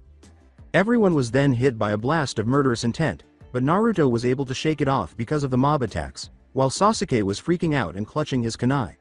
So, this is it, a battle between Jonin. The air is so thick with suspense, it makes you want to kill yourself to end it. Sasuke, calm down, I will protect you to my last breath, Kakashi replied. I will not allow my comrades to die, the Jonin said, and they gazed up into his face. When Zabuza emerged in the center of the Manji formation, everyone flushed. I wouldn't bet on that. Zabuza swung the cleaver and said, game, over. After swiftly moving and stabbing Zabuza in the stomach, Kakashi transformed into water, and the true Zabuza emerged behind the Jonin. Naruto yelled, Sensei, behind you, but it was too late. In front of her, Sakura screamed as Kakashi was cut in half, but the blood also turned to water. The former mist nin pondered, what? A Mizu Bunshin? He was able to copy me in this mist? Holding a kunai to his neck, Kakashi exclaimed, don't move, it's over. Zabuza laughed. You are good, Kakashi, I admit that. You managed to copy my Mizu Bunshin and actually made it say something you would say. On top of that, you yourself even used the Kirigakure no Jutsu to hide yourself. Clever, but not clever enough. The real Zabuza emerged behind the Sharingan wielder, chuckling louder, hee, it's over? Yeah, right? I am not that easy to fool. That one was a fake one too, exclaimed Sakura. Zabuza used the momentum and the pommel of his sword to deliver a strong kick to Kakashi, who ducked as he swung Kabikari Hucho at the Jonin's head. Sensei, yelled Sakura, thought Sasuke, so he is strong in taijutsu and ninjutsu. Gazing at the riverbank, Zabuza asked, Caltrops. What do you think I am, a fool? He thought, why is this water so heavy? As he emerged from the water. Suiten. Suiru no Jutsu. Exclaimed Zabuza behind him. Damn, I was too careless. It will be a bit easier if you can't move, we will finish things later. Mizu Bunshin no Jutsu. Kakashi swore. A replica showed up on the beach. You all play act ninja except for those 3. But you know what? A real ninja is someone who has survived numerous brushes with death. Run. You 3 are no match for Zabuza and his clone can't follow you for long. Kakashi began to scream. Naruto ran forward at Zabuza, his right hand in flames, saying, those who break the rules are trash, but those who abandon their comrades are worse than trash. He yelled, take this, Blaze Rush, as he leapt into the air. Demon Wind Shuriken, Windmill of Shadows. He threw at the man, and Zabuza remarked, amateur. He then pulled a folded shuriken from his pack and smashed it into steam with his fist. With a kunai in hand, The shuriken transformed into the real Naruto and said, "Then how about a kunai?" He caught the shuriken, but a second one sprang forward, but Zabuza leapt over it as he said, "No shuriken can touch me." Zabuza was scratched on the cheek after he had to move to avoid it after he launched it. The swordsman screamed, "You little brat." But Kakashi reappeared just in time to stop Zabuza's attack on Naruto, catching the Fuma shuriken on the back of his glove. Kakashi glared, "You, are not touching my student," with that tone. The glare caused Zabuza's eyes to widen, but he quickly composed himself. "Well done, Naruto. Your plan was excellent," Kakashi grinned. "Just so you know, the same trick doesn't work twice on me, so shall we?" he said, glaring at Zabuza. Kakashi and Zabuza leapt away and made a flurry of hand signals before concluding with the Tori sign. "Sweden. Suiryuden no Jutsu." Everyone exclaimed as they observed the duel between the two water dragons. So many hand signs, but in seconds, he copied them perfectly. Sasuke was thinking. Kakashi and Zabuza were at a standstill when the water fell. Zabuza jumped away, thinking, "Strange, what's going on?" "He copied my movements completely," Kakashi concluded. "Reading them?" Zabuza thought in disbelief. "The hell? Is he reading my mind? Damn it, that freaky eye is pissing me off, right?" said Kakashi. That is, me?" Zabuza yelled. "You can't beat me, you monkey bastard. I'll make it so you can never open that mouth again." He looked through hand signals until he came across something unsettling. Seeing his opportunity, Kakashi yelled, "Sweden. Daibakufu no Jutsu." "What?" Zabuza asked. "Not possible. As he thought, he did my jutsu before I was able to perform it." He was blasted by the water vortex. His back struck the tree, and Kakashi threw kunai, pinning him to it. He declared, "It's over, Zabuza Momochi. Are you able to predict the future?" Zabuza said fearfully. "Yes." The copycat replied, "I saw your future, death." 2 needles pierced the Nukanen's neck before he could respond. "Heh, it seemed your prediction came true." When the Konoha ninja and Tazuna turned, they saw a masked figure in a tree. Kakashi checked Zabuza's pulse and saw that he was actually dead. The hunter ninja, brandishing a bow, said, "Thank you for helping me take down Zabuza." He said, "You're welcome, Hunter.nin. Your battle is over for now and he must be disposed of or the enemy will reveal our secrets." The hunter nin shunshined down and seized the corpse. Kakashi then removed his headband and collapsed to the ground, immobile. At Tazuna's house. "Will you two be okay? We should recover in a week and Zabuza will have to do the same," Kakashi replied in response to Tsunami's anxious question. Sakura yelled, "With you down, how can we defeat someone that even you couldn't defeat?" Kakashi responded, "Training, first thing in the morning." "Alright, so today I'm going to show you how to use chakra alone to climb trees. You must walk, or, in this case, run, up the tree after sending chakra to the soles of your feet. If you veer off course, mark your progress with your kunai and then aim to surpass that mark. There is no jutsu that you cannot master if you can master this kind of exercise," Kakashi told his team. After taking their kunai from their pouch, Naruto, Sasuke, and Sakura ran toward the tree that was assigned to them. Sasuke rushed up on his tree, but he accidentally used too much chakra, crushing the bark. He then pushed off the trunk, cutting his mark on the tree before bouncing off from tree to tree until he hit the ground. Naruto felt his control slipping after running up his tree for a while, so he grabbed a branch and sat on it before losing his footing and slashing his mark. He saw that he was lagging behind Sasuke, but that was only because of his own chakra capacity. Then, with a single-eyed smile, Kakashi remarked, "But I would never expect Naruto to get close to Sasuke that easily in this exercise since he has the most chakra here, surpassing my own." Sakura said, "This is easy," and everyone turned to see that she was sitting on a branch much higher than Naruto. "Looks like the one with the best chakra control is Sakura. This is interesting, so the objective is to find the right amount of chakra to use," Naruto thought as he leapt down from his position and tried again, getting much farther than where he marked. "If you do too little, you don't stick and fall off the tree, and if you do too much, you'll crush it. I was a little close, so it's time to see if I can do this correctly." When the Jinchuriki was certain he had the proper amount, he put his other foot on the tree and walked slowly up his tree. Sasuke was furious that he was outperforming him in this exercise, and he looked at the Jinchuriki when Naruto returned a few minutes after he had reached the top. When Naruto saw this, he approached him and said in a whisper, "I know you don't want my help, but you will need to calm down if you want to master your own jutsu in this exercise." "Slow down," Sasuke thought to himself. "What is that meant to do? Hold on, if I relax, I can concentrate on this exercise and determine how much chakra to use. On his third attempt, Sasuke ran up the tree and went farther than Naruto's second mark. He grinned and said, "Looks like you were right, Naruto." "All right, Dobi, let's see if your theory is correct." "All right, it appears that everyone has mastered it. You can now continue this exercise until you feel a little worn out or out of breath if you wish to increase your chakra capacity. Thus, Sasuke, Sakura, you can choose to go on if you'd like. You can continue your training, Naruto, and you'll be responsible for protecting Tazuna tomorrow," Kakashi said. Sasuke remarked, "Wait a minute, why doesn't he have to do the exercise anymore?" After Naruto nodded. "Because, Uchiha, I have chakra capacity comparable to that of the average Kage level shinobi, and although the sensei stated that it was optional, using my chakra levels for the exercise would be a waste of time. You're probably wondering why I have so much chakra, and I think I may have inherited it from one of my parents or something." After bowing politely to Kakashi, the Jinchuriki said, "I will be at the house." He then proceeded to the house and opened his new blueprints for his most recent projects, which included a leather glove with metal coverings and claws on the fingers. 2. A small disc that detonates upon impact, and a metal gauntlet with a concealed blade mechanism. 1. He also wanted a crossbow, but the ones in Konoha were made of Douglas fir or white pine, so he needed something made of oak or hickory. Fortunately, Wave Country had a lot of oak trees, so he went into town and found a blacksmith working. All he needed now was a blacksmith to make the gauntlets and mold the bolts. "Hey, youngster, are you too young to be carrying a weapon?" The man, who was bronze in color, had a beard, looked to be in his 40s, and was dressed in blue pants, a black vest, and an apron. His eyes were forest green, and his hair was dark purple. "Yes, I am. My name is Naruto Uzumaki. I am a ninja and a bit of an inventor. Nekoshi Murama is the name.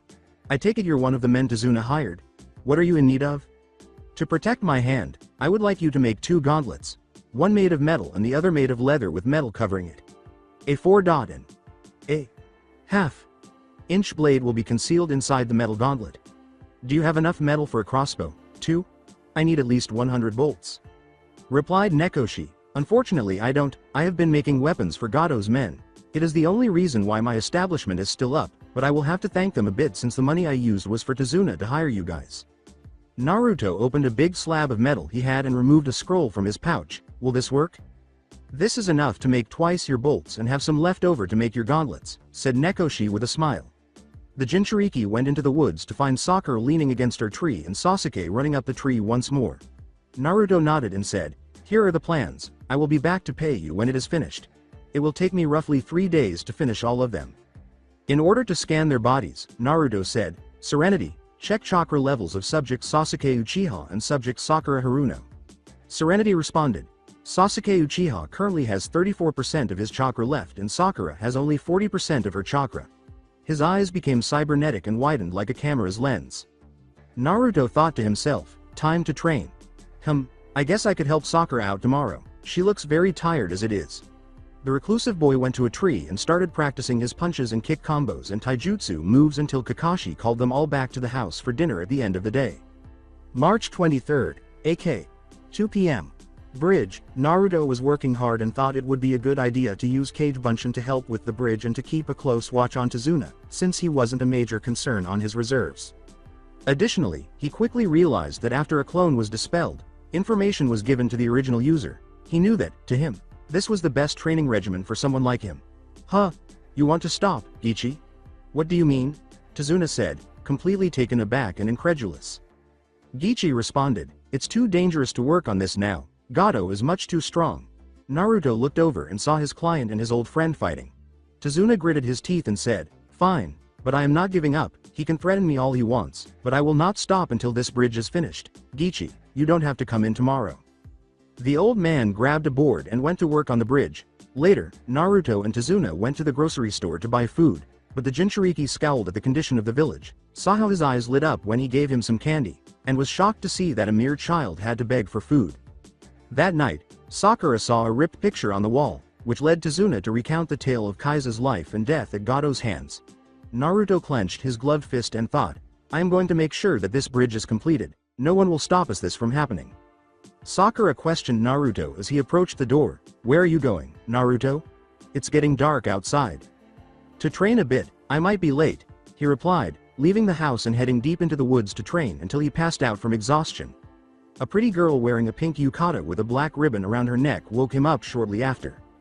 You know, it is bad to sleep out here without Gato's men lurking about. I could say the same about you. It is not like thugs to not harass a pretty lady such as yourself. Miss, I'm Naruto Uzumaki. My name is Haku. Naruto-san, what are you doing here? As a ninja, I was training to become strong so that I could defend everyone here. Haku thought back to her struggles as an orphan before meeting her master. Naruto said solemnly, no one should suffer like this. Kids shouldn't be out begging for food on the streets. Well, keep working hard on it, Naruto-san. I am sure that you are pretty strong as it is. Thanks, Haku-san. Make sure that Zabuza heals up soon. You're sent and I recognize your voice when we met you 2 days earlier, the Jinchuriki said to Haku as she tensed up. Since you clearly had the opportunity to murder me while I was asleep, but for some reason you chose not to, I will not kill you. Instead, I will show you the same respect. After giving a silent nod, Haku walked away, passing Sasuke. Who was that girl you were speaking to?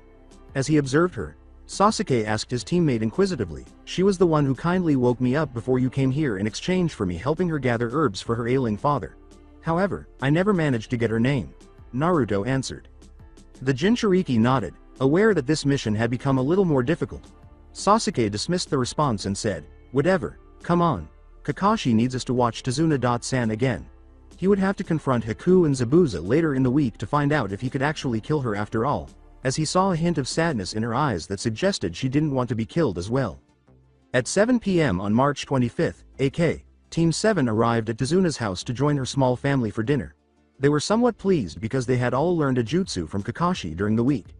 Sakura had learned Magen. Narukumi. Sasuke had learned Kaden. Housenka, and Naruto had learned Suiden. Mazurapa. Naruto saw Inari's scowl and inquired, what's wrong? Why even make the effort to try hard? Gato and his men are too strong for you, no matter how hard you train. In the end, the weak are always killed when they are up against the strong, regardless of how much you brag or work. You guys enter here grinning and laughing like fools. Nobody can beat Gato. With a sigh, Naruto said, anyway, kid, I'm going out because I'm not feeling hungry and I don't want to do something I'll regret later. Nevertheless, Inari had to say, I would hate to be you. Good night, Tsunami-san. Tazuna-san. You are so inquisitive about this country even though you don't know anything about it. How on earth are you aware of me? You always act as though everything will be alright and are happy, but I am different. You have no idea what suffering is. Never assume that people have not suffered at all, boy, Naruto said, slapping the boy across the face with a backhand, sending Inari tumbling to the ground. Stop sniveling and whining like a newborn baby because you would never have survived the things I have gone through and would have wished you were dead. It's unfortunate that Kaiza-san would have been so disappointed in you. Perhaps if you were to grow up like your grandfather, you would realize that Gato has financial power. He would actually detest being you. He shrugged her hand off her shoulder and handed Tsunami a healing balm from his pouch, saying, here, that should bring down the swelling on his cheek and I am sorry for striking your son. Sakura touched his shoulder and said, Naruto, you have said enough. He then left the room to visit Nekoshi, as he always did at this hour. When he knocked on the door, a very attractive woman with short, curly black hair that reached her shoulders and hazel eyes and light golden brown skin opened it. She smiled kindly and said, why, hello again. Naruto-kun. Nekoshi.koi is out back, come on in. Thanks, Ayaka-san. At that point Nekoshi appeared. Hey, Naruto, the bolts in the leather gauntlet are finished, but the other one isn't just yet. I appreciate you informing me of that. I simply needed some time to clear my head. Oh, in what way? The man inquired. Inari, oh, he must have said something that hit close to home. I bet, Kaiza and Inari were very close and when he was killed, Inari was affected the most. He responded, I know, but he has to realize that there are others who have suffered other than him, some more than he has. True, Nekoshi said, placing a hand on his shoulder, but you can't really blame him because he's never dealt with ninja before. So enough of this gloom and doom. Come on over, and I'll show you your crossbow. I even made you an extra one. The blacksmith handed the crossbow to Naruto after the ninja followed him into the shop. Naruto put a bolt in the crossbow and fired it at a makeshift target, saying, amazing, there is almost no heavy recoil from it. He then put it back down and went to retrieve the bolt. He then saw a sword, a black one that, when held at the blade, resembled a cross. What's the deal? He inquired. Well, that was a recollection of my childhood. I used to be a swordsman, but after meeting Ayaka and 2. Naruto turned to see a 6-year-old girl in a blue nightgown, with curly black hair like her mother's and green eyes like her father's, running up to embrace him. Maya-chan, Nekoshi said, what have I told you about running in the shop? Not to. The girl said naively before turning to face Naruto and saying, hey, Naruto. Nichan. Hey, Maya-chan, you look very pretty, you got your mother's looks for sure. You said that already, but thank you, Maya said with a giggle. Naruto laughed as Nekoshi gave him a mocking glare and said, hey, no courting my daughter, Naruto. I don't care if you are a ninja and my favorite customer. Ayaka then entered and said, there you are, you little rascal. Young lady, it's time for you to go to bed. As Nekoshi handed her to Ayaka, Maya pouted, and the blacksmith remarked, so, Naruto, are you feeling a little better now? Yes, I am. Your daughter reminded me of my pledge to deliver this village from Gato's grasp. Thank you for your time in the crossbows, Naruto said as he departed. I will return in the morning to retrieve the gauntlet. Following the departure of the Jinchuriki, Nekoshi looked at the black sword that was hanging on the wall and remarked, well, Katami, it looks like you may have a new successor. At the same time, one of the thugs on patrol happened to see Naruto leave the store, and his headband was visible in the moonlight. With a small smile, the thug hurried back to the base to inform his boss about Nekoshi's new client. When Naruto woke up on March 26, aka Tezuna's house, he discovered that Tezuna and his team had left for the bridge, and the Jinchuriki had gone straight to Nekoshi's shop, intending to meet up with his team at the bridge. A thug was thrown out of the window and knocked out as Naruto ran inside to find Nekoshi brandishing a sword and fending off thugs left and right. He had been greeting the scene of Nekoshi's shop trashing when he heard a commotion inside. After biting his thumb to wipe blood off it, the boy acted by drawing a kunai from one of his hexagonal seals, slashed a thug's back, causing him to arch in agony, and Naruto then kicked him out of the same window from which his companion had been thrown. I can't risk using any jutsu or my X-gloves right now to conserve my energy. If they're here, that means that Haku and Zabuza are attacking at the bridge as well. The thugs attacked the Jinchuriki after becoming aware of the new threat. The Jinchuriki jumped and kicked the thug in the face, sending him flying into the furnace, where he screamed in agony before he died burning. Naruto dodged a thug's sword slash and punched him in the face before stabbing at his leg. He then moved to the left and slashed at another's arm, but the brigand dodged it and went low for Naruto's legs. At that moment, Naruto yelled, Nekoshi. As Nekoshi collapsed to the ground, he slashed and stabbed furiously through the 3 remaining thugs to get to the fallen man. Are you alright? Naruto inquired. Behind you. Nekoshi used what strength he had left to raise his sword upward and stab the man in the chest after Naruto swiftly launched his kunai behind him, which lodged itself in the throat of his final opponent. What happened? I managed to hide Maya and Ayaka in the cellar before I could get my sword to block the thugs who broke into my shop. I guess the years have grown on me. Damn bastard, you got me with that sly stab in my leg. Naruto said, hold on, I will get you to a doctor. You will be all better and... After Nekoshi coughed up blood. No, Naruto, it is too late, for me. No, it's not. Come on, Nekoshi, stay with me. We could take you to a hospital. You need to consider Maya and Ayaka. Nekoshi grinned. If you knew my real name, you wouldn't save me at all. What? My real name is Kazuma Murama, the Black Cross, a former Kiri ninja and former member of the 7 Shinobi Swordsmen of the Mist. You knew Zabuza, then? According to Serenity, he also killed a village populated with over 400 people and he slaughtered them, women, men and children. Yeah, I knew him. Gato hired him because he was a bloodthirsty kid, right? Yeah, Naruto said, shedding a tear or two, and Nekoshi placed his hand on the Jinchuriki's shoulder. Hey, don't worry about me. You have to protect your friends right now, so, I want you to take everything here, Katami, including my sword. She'll be of good service to you. But said Naruto. Naruto, you are like the son I never had. Don't question me. Now, kindly fulfill my last request. Fine, said the Jinchuriki, bowing his head. Tell Maya and Ayaka that I love them very much. I will be back to see you soon, Nakashi said softly before closing his eyes and grinning as he drew his final breath.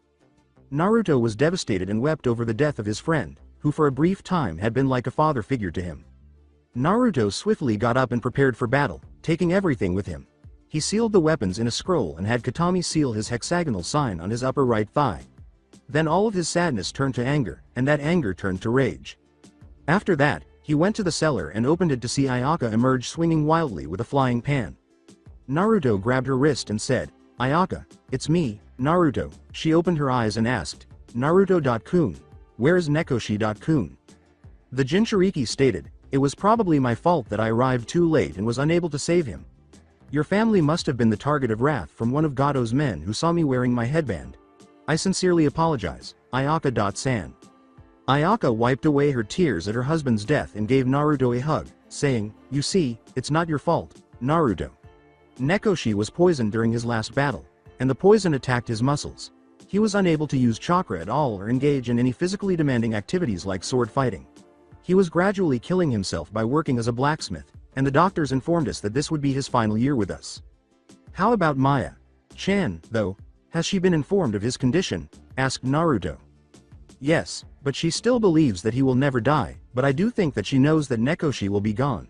That is why I let her spend so much time with him." Ayaka responded with sorrow. He was always optimistic when things would go from bad to worse. Silently nodded and walked away. "Ayaka-san, please don't let Maya-chan come into the shop until I am finished taking out the trash, then I am going to find the person who ordered the hit and kill him, Gato and possibly Zabuza." Using his clones, Naruto spent the next few minutes removing the bodies, burning their oil-covered corpses, and using a Kaden Gukaku on them. He then took Nekoshi's body, on which Maya was sobbing, and tragically pried her away from it so he could bury him next to the house. "Okay, I want you two to stay here. If I don't return, come to Tezuna's house because I may be incapacitated," he said after cleaning the shop to remove the blood from the floor and the odor. "How did he die?" asked Ayaka, nodding. "Ayaka-san, he passed away while still alive. He passed away with a smile on his face and love in his heart," he said. After Naruto departed, Maya exclaimed, "Naruto, Nichan, I hope you kill them all." When he reached the edge, the Jinchuriki saw Sasuke on the ground, but Naruto suspected that he was in a death state, similar to what Haku had done to Zabuza. The Jinchuriki had a murderous expression on his face as he ran out the door towards the bridge. Naruto jumped out of the shadows and thought, "They will all pay for this injustice," as the girl dropped her mirrors and pursued Sakura and Tezuna. Haku was shocked to see the Jinchuriki descend quickly and forcefully upon her. Thinking quickly, she intercepted his attack with an ice senbon. "What the?" Naruto seized her arm and snapped it in two, causing her to scream in agony. She fell to the ground as he hit her in the midsection and then struck her head with a crushing axe kick. Raising a kunai to her neck, he crawled over her back and grabbed her head by the hair. "Who are you? Your worst nightmare. If you don't answer this question in the next few seconds, did you order some mercenaries to kill a blacksmith by the name of Nekoshi Murama?" "No. Who is he?" After a little silence, Naruto responded, "He was a friend, almost like a father to me." He swiftly used his kunai's ring on her skull to knock her unconscious. Moving away from Haku's apparently lifeless body, Naruto approached Zabuza and Kakashi to observe that Kakashi's dog Summons was holding the demon of the mist in place. Naruto walked up to them and said, "Wait a minute, sensei. I have a question for Zabuza." Kakashi's jutsu was slowly releasing from his hand as he turned to face Naruto. He said, "I don't thin. Zabuza, did you kill a man named Nekoshi Murama?" Naruto inquired, turning to the former mist ninja after glaring at his sensei for a while to get Kakashi to stop talking. With a rebellious expression, Zabuza asked, "So what if I did?" Naruto muttered, "Wrong answer, Zabuza."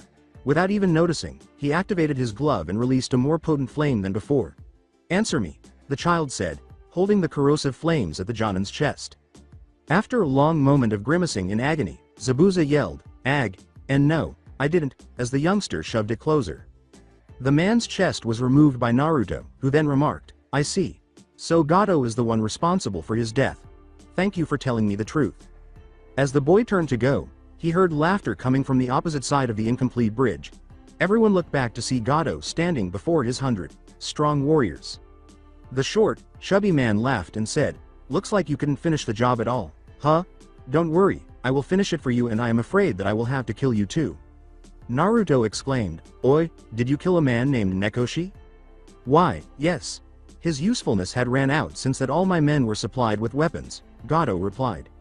Red chakra suddenly engulfed his body, transforming his vivid blue eyes into flaming acrid puddles of rage. His nails and teeth sharpened. "Kakashi. Sensei, release Zabuza-san. We are going to need his services to get all of us out of this alive."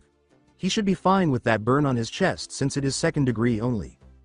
Gato flicked his fingers to order his men to bring out a gagged and struggling Tsunami and Inari. Not so fast, he yelled. Serenity. Is there a way to kill bodyguards without hurting innocent bystanders? Naruto said quietly as he swiftly withdrew his crossbows from his back and shoulder. Left target. Aim at the railing 36 degrees east. Right target. Aim at the sky 89 degrees north. The inmates were able to escape after Naruto shot the lethal bolts, which struck Zori and Waraji in the eye. When the bandits attempted to reclaim their prize, Naruto's bolts destroyed them. Naruto removed their gags and told the two, "Go to Tazuna and Sakura. I am sure that Sasuke is awake by now." "Kill them," yelled Gato. In order to widen one of the hexagons and reveal a black sword that, when held at the blade, would resemble a cross, the Jinchuriki bit his index finger. "One thing, Zabuza. You kill Gato, I kill you. Got it? Faye, whatever, kid." With their swords in hand, Kakashi, Naruto, and Zabuza charged at the throng. When Naruto arrived at the gathering first, he stabbed a bandit in the throat and sprang into the air. He hurled a burst of flames at another in front of him and swiftly withdrew it. Using his blade, Naruto cut off a man's arm, causing him to howl in agony until the Jinchuriki gave him a forceful backhand across the face. Where did he get those weapons and who is Nekoshi? And how the hell is he killing people so easily? Kakashi asked himself. With the thought, that kid is pissed off and that chakra. It's foul and appalling. Is he a Jinchuriki like Yagura?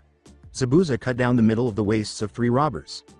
After using his sword to impale a bandit in the stomach, Naruto had to step aside to prevent one of the bandits from slashing him. As the Jinchuriki reached down to his left leg to unseal a Kyoketsu Shoge, he hurriedly rolled and bit his thumb. A.N. Think about the ninja assassin character.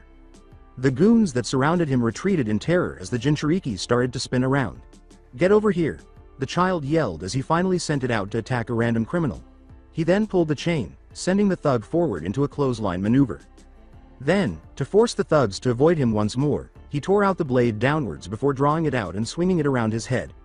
Naruto ducked to the left, forcing a thug to kill one of his own and leap up to cut his throat when the thug became bold and stormed in with his battle axe.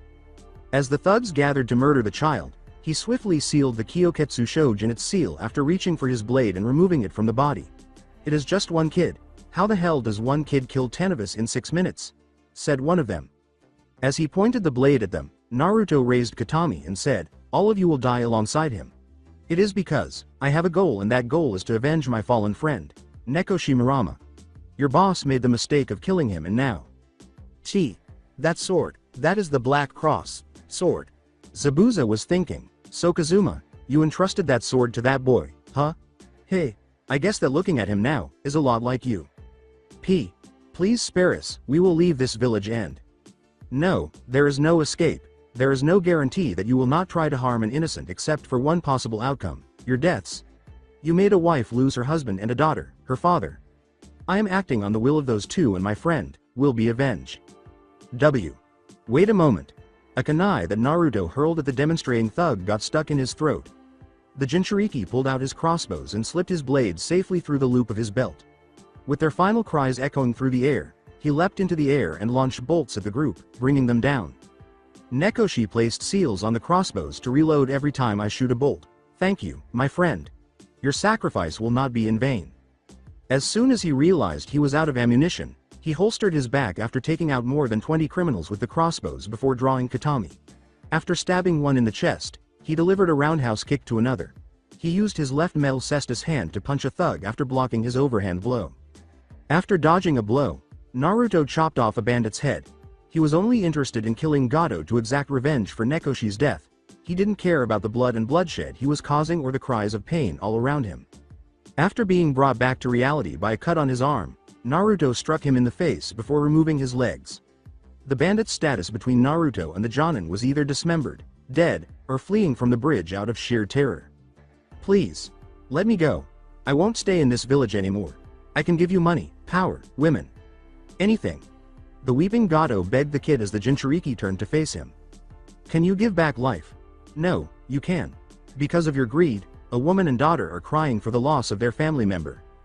With his foot on the cast, Naruto drew a crossbow and stabbed him in the shoulder, saying, "Because of your actions, I lost a friend. Because of you, this village lost a great man. No, 2 of them and you want me to spare you? He said, shooting Gato's hand, pinning him to the ground and causing the guy to scream in agony. Naruto slapped him across the face and yelled, "This is for Ayaka, Inari, Tsunami, Tazuna, and Maya. Resqueeze cat in pace, asshole. Don't make me laugh, you son of a bitch." The business tyrant died with a gurgle, and he suffered as the light went out of his eyes when he stabbed Gato in the throat with his concealed blade.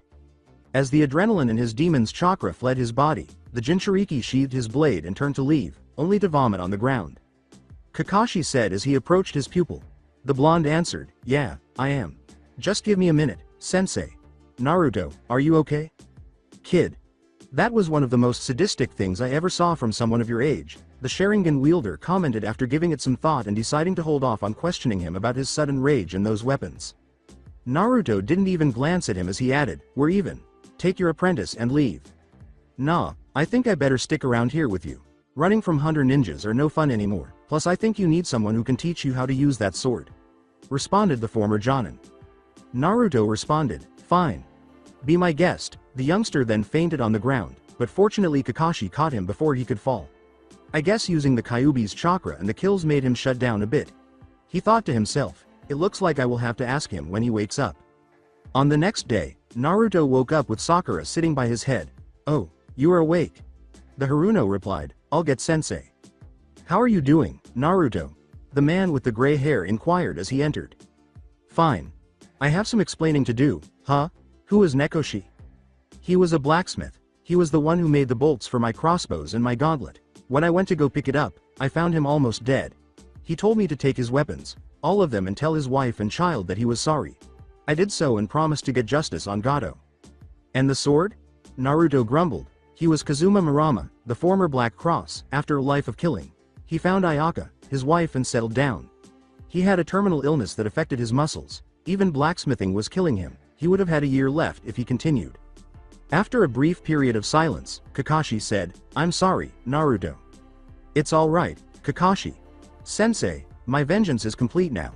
I feel that Nekoshi can rest now, but I am going to miss him. He was like the father that I never had." After observing Kakashi flinch at the suggestion, Naruto questioned, "So when are we leaving?" "In a week.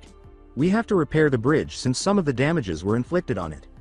"All right," Naruto replied. The boy stood up and went to the door to see Ayaka and Maya after Tsunami stated, "Naruto-san, there is someone by the name of Ayaka here to see you." The boy smiled as he came downstairs and said, "Hey, you too." As she embraced Naruto, Maya said, "Naruto. Nichan, did you beat all the bad men?" Naruto crouched down and said, "Yeah, we beat all of the bad men, Maya-chan." When Maya embraced the blonde ninja, he held her close while shedding a single tear. "Naruto," pondered Sakura. The entire wave community, including Haku and Zabuza, gathered to see the ninjas off shortly after the week was over. Tazuna remarked to them, "Well, I guess that this is goodbye." Sakura smiled broadly and continued, "Don't worry, we will come and visit you guys someday." Naruto interrupted Inari's tears by saying, "Look sharp.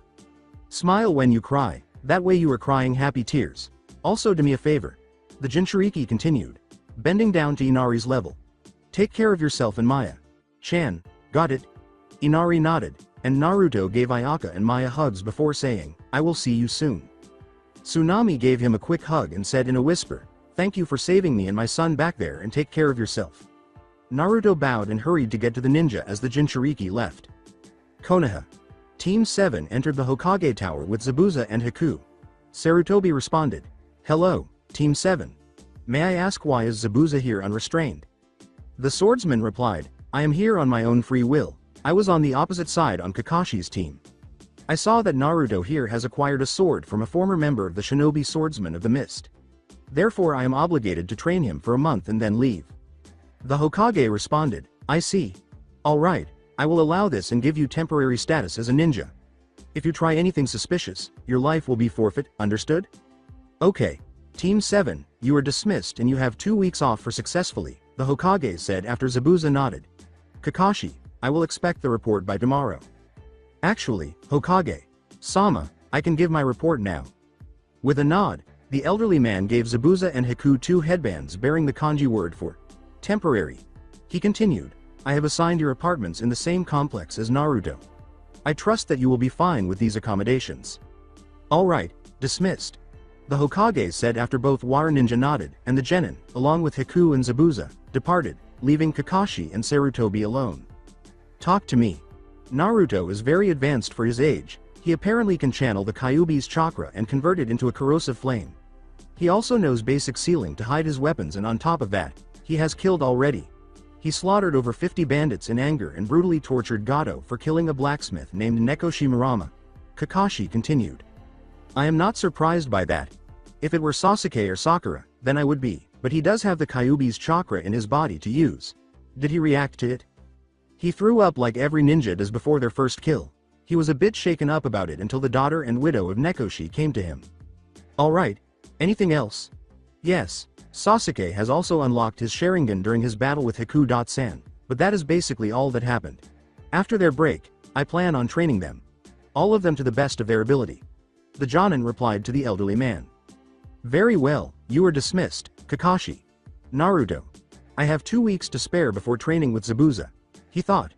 You can change your blood type now, Master Naruto. Serenity responded. Alright, let's do it. Program execute. Operation Blood O, commencing. Naruto felt himself sink back into oblivion, and he was suspended in his mind. There, he was locked for 48 hours to train his mind while his body was being transformed on the inside. After the 2 days were completed, Naruto woke up, stiff, and he got up slowly, stretching his unused body.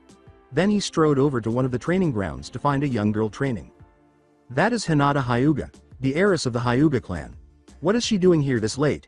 He thought. It is 10 o'clock at night. He walked over to see Hinata striking at a log with a metal sheet covered over it. You know, it is a bit dangerous for young ladies such as yourself to be out here this late. She jumped and hid behind the log a bit. Naruto.kun. Hello, Hinata. Chan, I see that you're getting some extra training in, huh? Hi. But what are you doing here, Naruto.kun? Same as you, training. I was asleep for a couple of days, so I came for training as well. Then I saw you here and figured that we could train together. Hinata pondered, training, with Naruto.kun, alone. Naruto. Sama, this girl's pheromone levels are rising off of the charts, anymore, and I believe that she might faint. The nanite. Enhanced youngster remarked. Well, what is your answer? Naruto laughed and said, alright, Serenity, thank you. Hi. Naruto said, okay, I want you to attack me, don't worry about hurting me. I have a high pain tolerance. Hinata nodded and got in her gentle fist posture, then the Jinchuriki moved in his taijutsu stance. Alright, come at me. The Hyuga assaulted the Uzumaki, but he was dodging the strikes quite effortlessly. Her style seems too stiff, much like her clan. She is more of a flexible person. Serenity, check for fighting styles that require flexibility. Searching. There are exactly 6 styles that fits with her flexibility. There is Bakwazang, Shin-Na, Goju.Ryu Karate, Hapkido, Koshijutsu, and Eiki, Jujutsu. Can you upload the basics, so I can teach her a bit? Uploading basics. Upload complete. Naruto looked at Hinata and said, Hinata, are you having problems with adapting to your clan taijutsu style? The girl looked at him and averted her eyes from his blue ones. You are, aren't you? Didn't you talk to your father or something? Surely he would try to help you, right? Again, she said nothing, and Naruto said, Hinata, look at me. What prevented you from asking for help? He asked, taking her chin and raising her head. My family doesn't tolerate weakness or anything at all. I couldn't ask anyone for. That is it. The Jinchuriki replied, I am going to help you. I know some styles that you can work within your family style as well as utilizing your flexibility. Now come and watch me. But Hinata stood up and imitated his moves, then used that technique against Naruto for the next 2 hours. No buts, got it? Now I want you to stand beside me and copy my movements. This style is very old, it's called Bakwazang. Soon both were exhausted and Naruto said, come on, I better get you home before someone thinks you have been kidnapped or something. The heiress nodded and the 2 genin went together to her home. They reached their location and Hinata bowed to her crush, thanks for helping me, Naruto.kun. Naruto grinned at her, anytime. If you want, I can help you train again at this time. Hinata smiled, I would like that a lot. Alright, I will see you tomorrow night. Naruto leapt into the night as Hinata snuck into her room and went off to bed. Alright, kid, I am going to train you in the art of swordsmanship as a favor to Kazuma-san. First lesson. The sword is not considered a tool or weapon, but an extension of yourself. Where it goes, you follow. Now are you left-handed or right-handed? Questioned Zabuza. I am ambidextrous, but primarily my right, Naruto replied. Haku, bring the arm and leg weights, Zabuza said, nodding as he turned to face his surrogate daughter. Hi, Zabuza. Sama. And I told you it is not Zabuza. Sama anymore. It is Zabuza.2.san now since I consider you my daughter. The fight against Gato made the man realize that Haku was really dear to him despite what he says to Kakashi back on the bridge in Wave. The ice user fetched the weights and set them upon Naruto's legs and arms, and then the interim Jonin said, now put some chakra into the weights until they feel heavy. Naruto did so, and 5 minutes later, his arms and legs felt heavier than usual. He determined how many pounds he was wearing by looking at them and seeing the number 15 on them. Alright, your limbs have 15 pounds exactly. Wearing these will help you increase your speed of your swings, punches and kicks. I am going to let you regulate them to see how serious you are about this. If you slack for the slightest moment, I will drop you from your training, understand? Hi, Zabuza. Sensei. Good, now give me 100 up and down strikes, 100 side swipes and 100 diagonal strikes, both ways. If you mess up, we will start again, go. Before switching to two-handed blows, Naruto started his weighted training with his right and left hands individually. His arms were in excruciating discomfort at the conclusion of his striking training. Moving any of his fingers pained. Now we will work on your agility. You have good reflexes on par for a Chunin level ninja, but you will encounter people your age with the strength of a Jonin. So Haku here will be throwing her senbon at you for the next 30 minutes. Wait a min. Go. Naruto began to dodge her attack, but he was punctured by numerous senbon in the process. When the number reached 40, the Jinchuriki quickly discovered that the number of senbon piercings on his body matched the number of laps he needed to complete around the training area.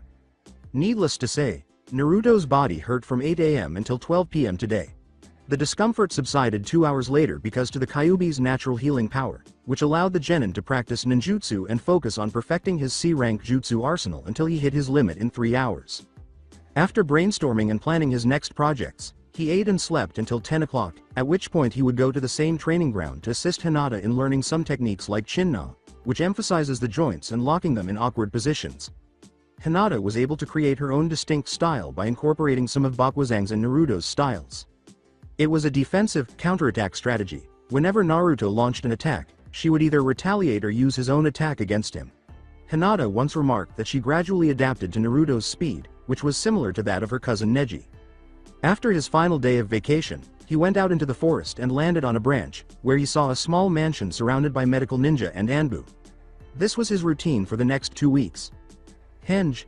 Exclaimed Naruto as he changed into a mouse and darted across the path, avoiding the medical corps and Anbu. He soon arrived at the mansion and slithered through the crevices to enter Yukumo's chamber. She opened her eyes and gave him a terrified expression as he let go of his henge and slipped over to her bed to cover her mouth. Yukumo nodded, and Naruto removed his hand as she murmured, "Who are you?" Naruto put a finger to his lips and said, "Don't scream. I am a friend. Now I am going to help you. Yukumo Kurama, if you promise to hear me out, will you be silent? I'm Naruto Uzumaki. I heard that your power was wrongfully sealed by the order of the third Hokage. Plus I know that you are physically incapable of being an active ninja, but I will help you in this too." "How did you find me?" Yukumo asked, his expression shifting from one of rage to one of sadness to optimism. "I have a friend in high places. Now I must tell you the true reason why your powers were sealed. You see, your powers were so great that it created a second personality in your brain. Now that personality is basically the opposite of you and could take over you at any given moment. The first time was when it killed your parents."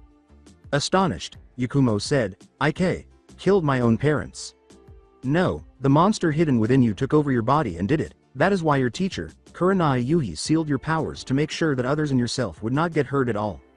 They dubbed it as the Ito monster. But I will need your help since you are the only one who can defeat it." Alright, ninja style. Treasured mind, Naruto said as he held his hand to Yukumo's head, and instantly he appeared beside Yukumo and said, "Ready?" The genjutsu user nodded and the two ventured into Yukumo's mind to find the Ito eating parts of her mind. "Wow, you are an ugly fellow, aren't you?" Naruto commented, and the Ito said, "So you have come, master?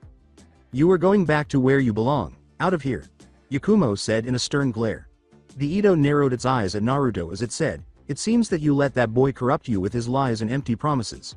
Don't worry, master, I will subdue him and make you see the truth. The Edo attacked Naruto, who dodged its attack and grabbed its long ears to pull downwards to meet his knee. Yukumo, now would be a really good time to banish this dark side of you before I get killed. Naruto said as he dodged most of the Edo's attacks. What if it's right? It's not. I can relate to you because the third Hokage ordered seals to be placed on me when I was a child without my knowledge. Do you know about the Kyuubi no Kitsune? Yukumo replied, how can I not? Most of my clan was destroyed by it. Naruto grunted, the thing is that the Kyuubi wasn't killed, it was sealed within me. We both have a cursed power, but right now, you have the power to control it fully without any repercussions, and as for me, helping your body to become strong, the answer lies within my blood. Now try to think of a way to destroy it. Yukumo replied, the Kyuubi was sealed within you, that means you have had a harder life than I have, but why are you so adamant on helping me? Naruto reached a standstill against the terrible Edo by grabbing its arms inches from his head, because, you remind me of myself, feeling useless, alone, unappreciated, that is why I am going to help you. Yukumo pondered for a second and a scalpel materialized in her hand, then the Genjutsu practitioner soared into the air to stab the Edo in its head. But, I did it, to serve you. The Edo exploded into a purple haze while giving one last screech before dissipating. Cutting that a bit close, aren't you? Naruto asked, puffing while Yukumo offered him a sheepish smile. The two came back to their real world and Yukumo murmured, so how are you going to do this? Naruto drew out a syringe full with blood, although it was shining a bit. This is filled with my blood, which accidentally came in contact with nanites. The vast amounts should destroy any traces of the Edo and help regulate your Genjutsu power. You may even be able to do a few ninjutsu. If you hear a voice in your head, don't worry, it is all natural and in a few days, you will be and feel different. Yukumo remarked, will I ever see you again? Naruto thought about it for a minute and said, I don't know, when you get better, maybe I will get the privilege of seeing you again, so until, I will see you later. Yukumo Kurama, student of Kurenai Yuhi. He injected his blood within her body and then he left, transforming into a squirrel this time around, leaving Yukumo's fate up to his injected nanites. Soon he was on duty once more with his team, and then Zabuza and Haku went to go to Kirigakure, getting word that Yagura was dead and a new commander was appointed. The Jonin left his temporary student a scroll with Suiden, Suiru, Daibakufu and Suiryuden no Jutsu. Sasuke was a little envious that Naruto was receiving instruction from him, but he kept it to himself because he could see that Kakashi was concentrating most of his attention on him at the moment because of his Sharingan. Since there was a chance that the client might fabricate the mission in order to save money, Team 7 exclusively completed D-rank missions. One day, a hawk suddenly materialized in the sky, forcing Kakashi to go early. Expecting Sakura to ask him out, Sasuke went to train, only to discover that she was conversing with Naruto. He couldn't take it any longer, and he didn't know why it had been bothering him for so long. Then Sasuke said, all right, who are you? The Haruno asked bewilderedly, huh? Who are you? You haven't talked or pestered me about a date, you haven't squealed my name in a month, so who are you? Naruto laughed. Why, she is Sakura Haruno, a kunoichi, she was asking me for tips on her training regiment, perhaps you have some to teach her, Sasuke. Damn right I do, I bet that I can help her better than you, Uzumaki. Then by all means, prove me wrong, Rookie of the Year. The Uchiha strode away, missing the sneaky grin on Naruto's face and the surprised one on Sakura's own, as Sasuke growled, tomorrow, 3 p.m. after team meetings, training area 3, I will show you some of my jutsu. Did he basically just ask me to train with him? Naruto grinned and remarked, yes, it is a bit of a surprise to me too. I never thought he would ask you so soon. Sakura inquired, Naruto, you are smirking. Although I have ignored you for years, I do know that your smirking means you did something. I did, though Sasuke did all of the work for me, he loves attention and strong women much like his mother. Since he has awakened his Sharingan and I won't train with him, but I have been training with you means something. To get to me, he realized that he must get through you first, and since me and Kakashi have gotten you up to par to a high genin level, a spar with Sasuke should push you to your limits. Why? You planned this? Gasped Sakura. Yep, surprise. You are now closer to Sasuke than you have accomplished in your years at the academy. Now remember, never mention his brother or family around him, etc. It is a touchy subject, and as a gift, bring some tomatoes, not sweets or fruit. He hates anything associated with his brother to that point, especially Pocky. I only do it to piss him off, which I find hilarious. Sakura gave a nod and disappeared into the distance. Welcome, I will be with you there shortly. Naruto nodded solemnly and retrieved several shuriken packs, 2 fish.net shirts, a coat with tattered edges, and a cowl up to his neck, slightly covering his chin. Naruto went to a shinobi shop called the Heaven's Earth, and a tall man with short, slicked back black hair and gray eyes with tan skin turned from his customer. "Hello, my name is Tenchi Mugawa, is that all?" the man then said. "Yes, and I have a question, do you make weapons as well?" "Yes, we do, we are the second best at making them besides Lord Yu." "That is Katami, Kazuma Murama's sword, the legendary Black Cross. How did you manage to possess such a weapon like that?" Tenchi raised an eyebrow as Naruto nodded and opened Katami's seal. Naruto turned to see a young kunoichi dressed in green slacks and a pink Chinese shirt. She had brown eyes and a mouse-like appearance, with her hair wrapped up in 2 tiny buns and 2 hand-held scrolls in her holsters. "Yes, it is, miss, and how I got her is the owner gave it to me." "Gave it to you? If you don't like the answer, then fine, because that is all that I am saying about it." "B. But you must have encountered him or something." "Tenten, that is enough. The boy obviously went through some things that he doesn't want to disclose to get that sword." Tenchi grumbled at her and then turned to Naruto and said, "Please excuse my niece, she has a hobby of learning about weapons wielded by legendary ninja other than Tsunade." "Can you repair her please and sharpen her as well?" Naruto retorted. "Your name is?" Tenchi said, nodding and guiding her to the rear. "Uzumaki Naruto." After paying for his equipment, the Jinchuriki left the store, and Tenchi muttered, "Uzumaki Naruto, huh? Most people would brag about that they killed one of the legendary 7 shinobi swordsmen of the mist, but why doesn't he?" Tenchi said, "Okay, Naruto-san, see me in 5 days." Tenchi glanced at her and replied, "Tenten, don't pry into someone's past or you will regret it. If he wanted to tell you about it, then he would. Something must have happened to him when he encountered that man, so I suggest that you don't ask him at all or else." "Yes, uncle," Tenten replied, but her idea was completely different, so she chose to follow this. When he returned to the shop. In the meantime, Serenity was able to access low Chunin information and discovered that the Chunin exams were approaching in 3 weeks. Naruto's weights had increased to 40, and he was noticing an improvement in his agility. For some reason, Naruto's suspicion that Orochimaru was involved seems crucial, and it would be difficult to fabricate a story about the nanites without Sarutobi being suspicious of the information. Plus, there were ears on every wall. Fortunately, he discovered a scroll with seals. The simplest of these was a seal created by Minato Namikaze that blocks out noise and other stimuli. Serenity's tinkering allowed her to grant Naruto X-ray vision for a short while, and she discovered it concealed in a compartment attached to a library desk. "Looks like I will have to tell them everything, huh, Serenity?" remarked Naruto. "It is up to you, Naruto-sama, but ultimately this information could save someone's life in the near future," Serenity replied. With a nod, the Jinchuriki approached the Hokage tower without encountering any opposition from the secretary. At that moment, a man and Yukumo left the workplace together. Yukumo was walking while sporting a Konoha headband. Just as the Uzumaki entered the room, the Genjutsu user looked up and saw Naruto's gaze, but Naruto put a finger to his lips and smiled at her, causing her eyes to widen in recognition. "Hello, Hokage-sama."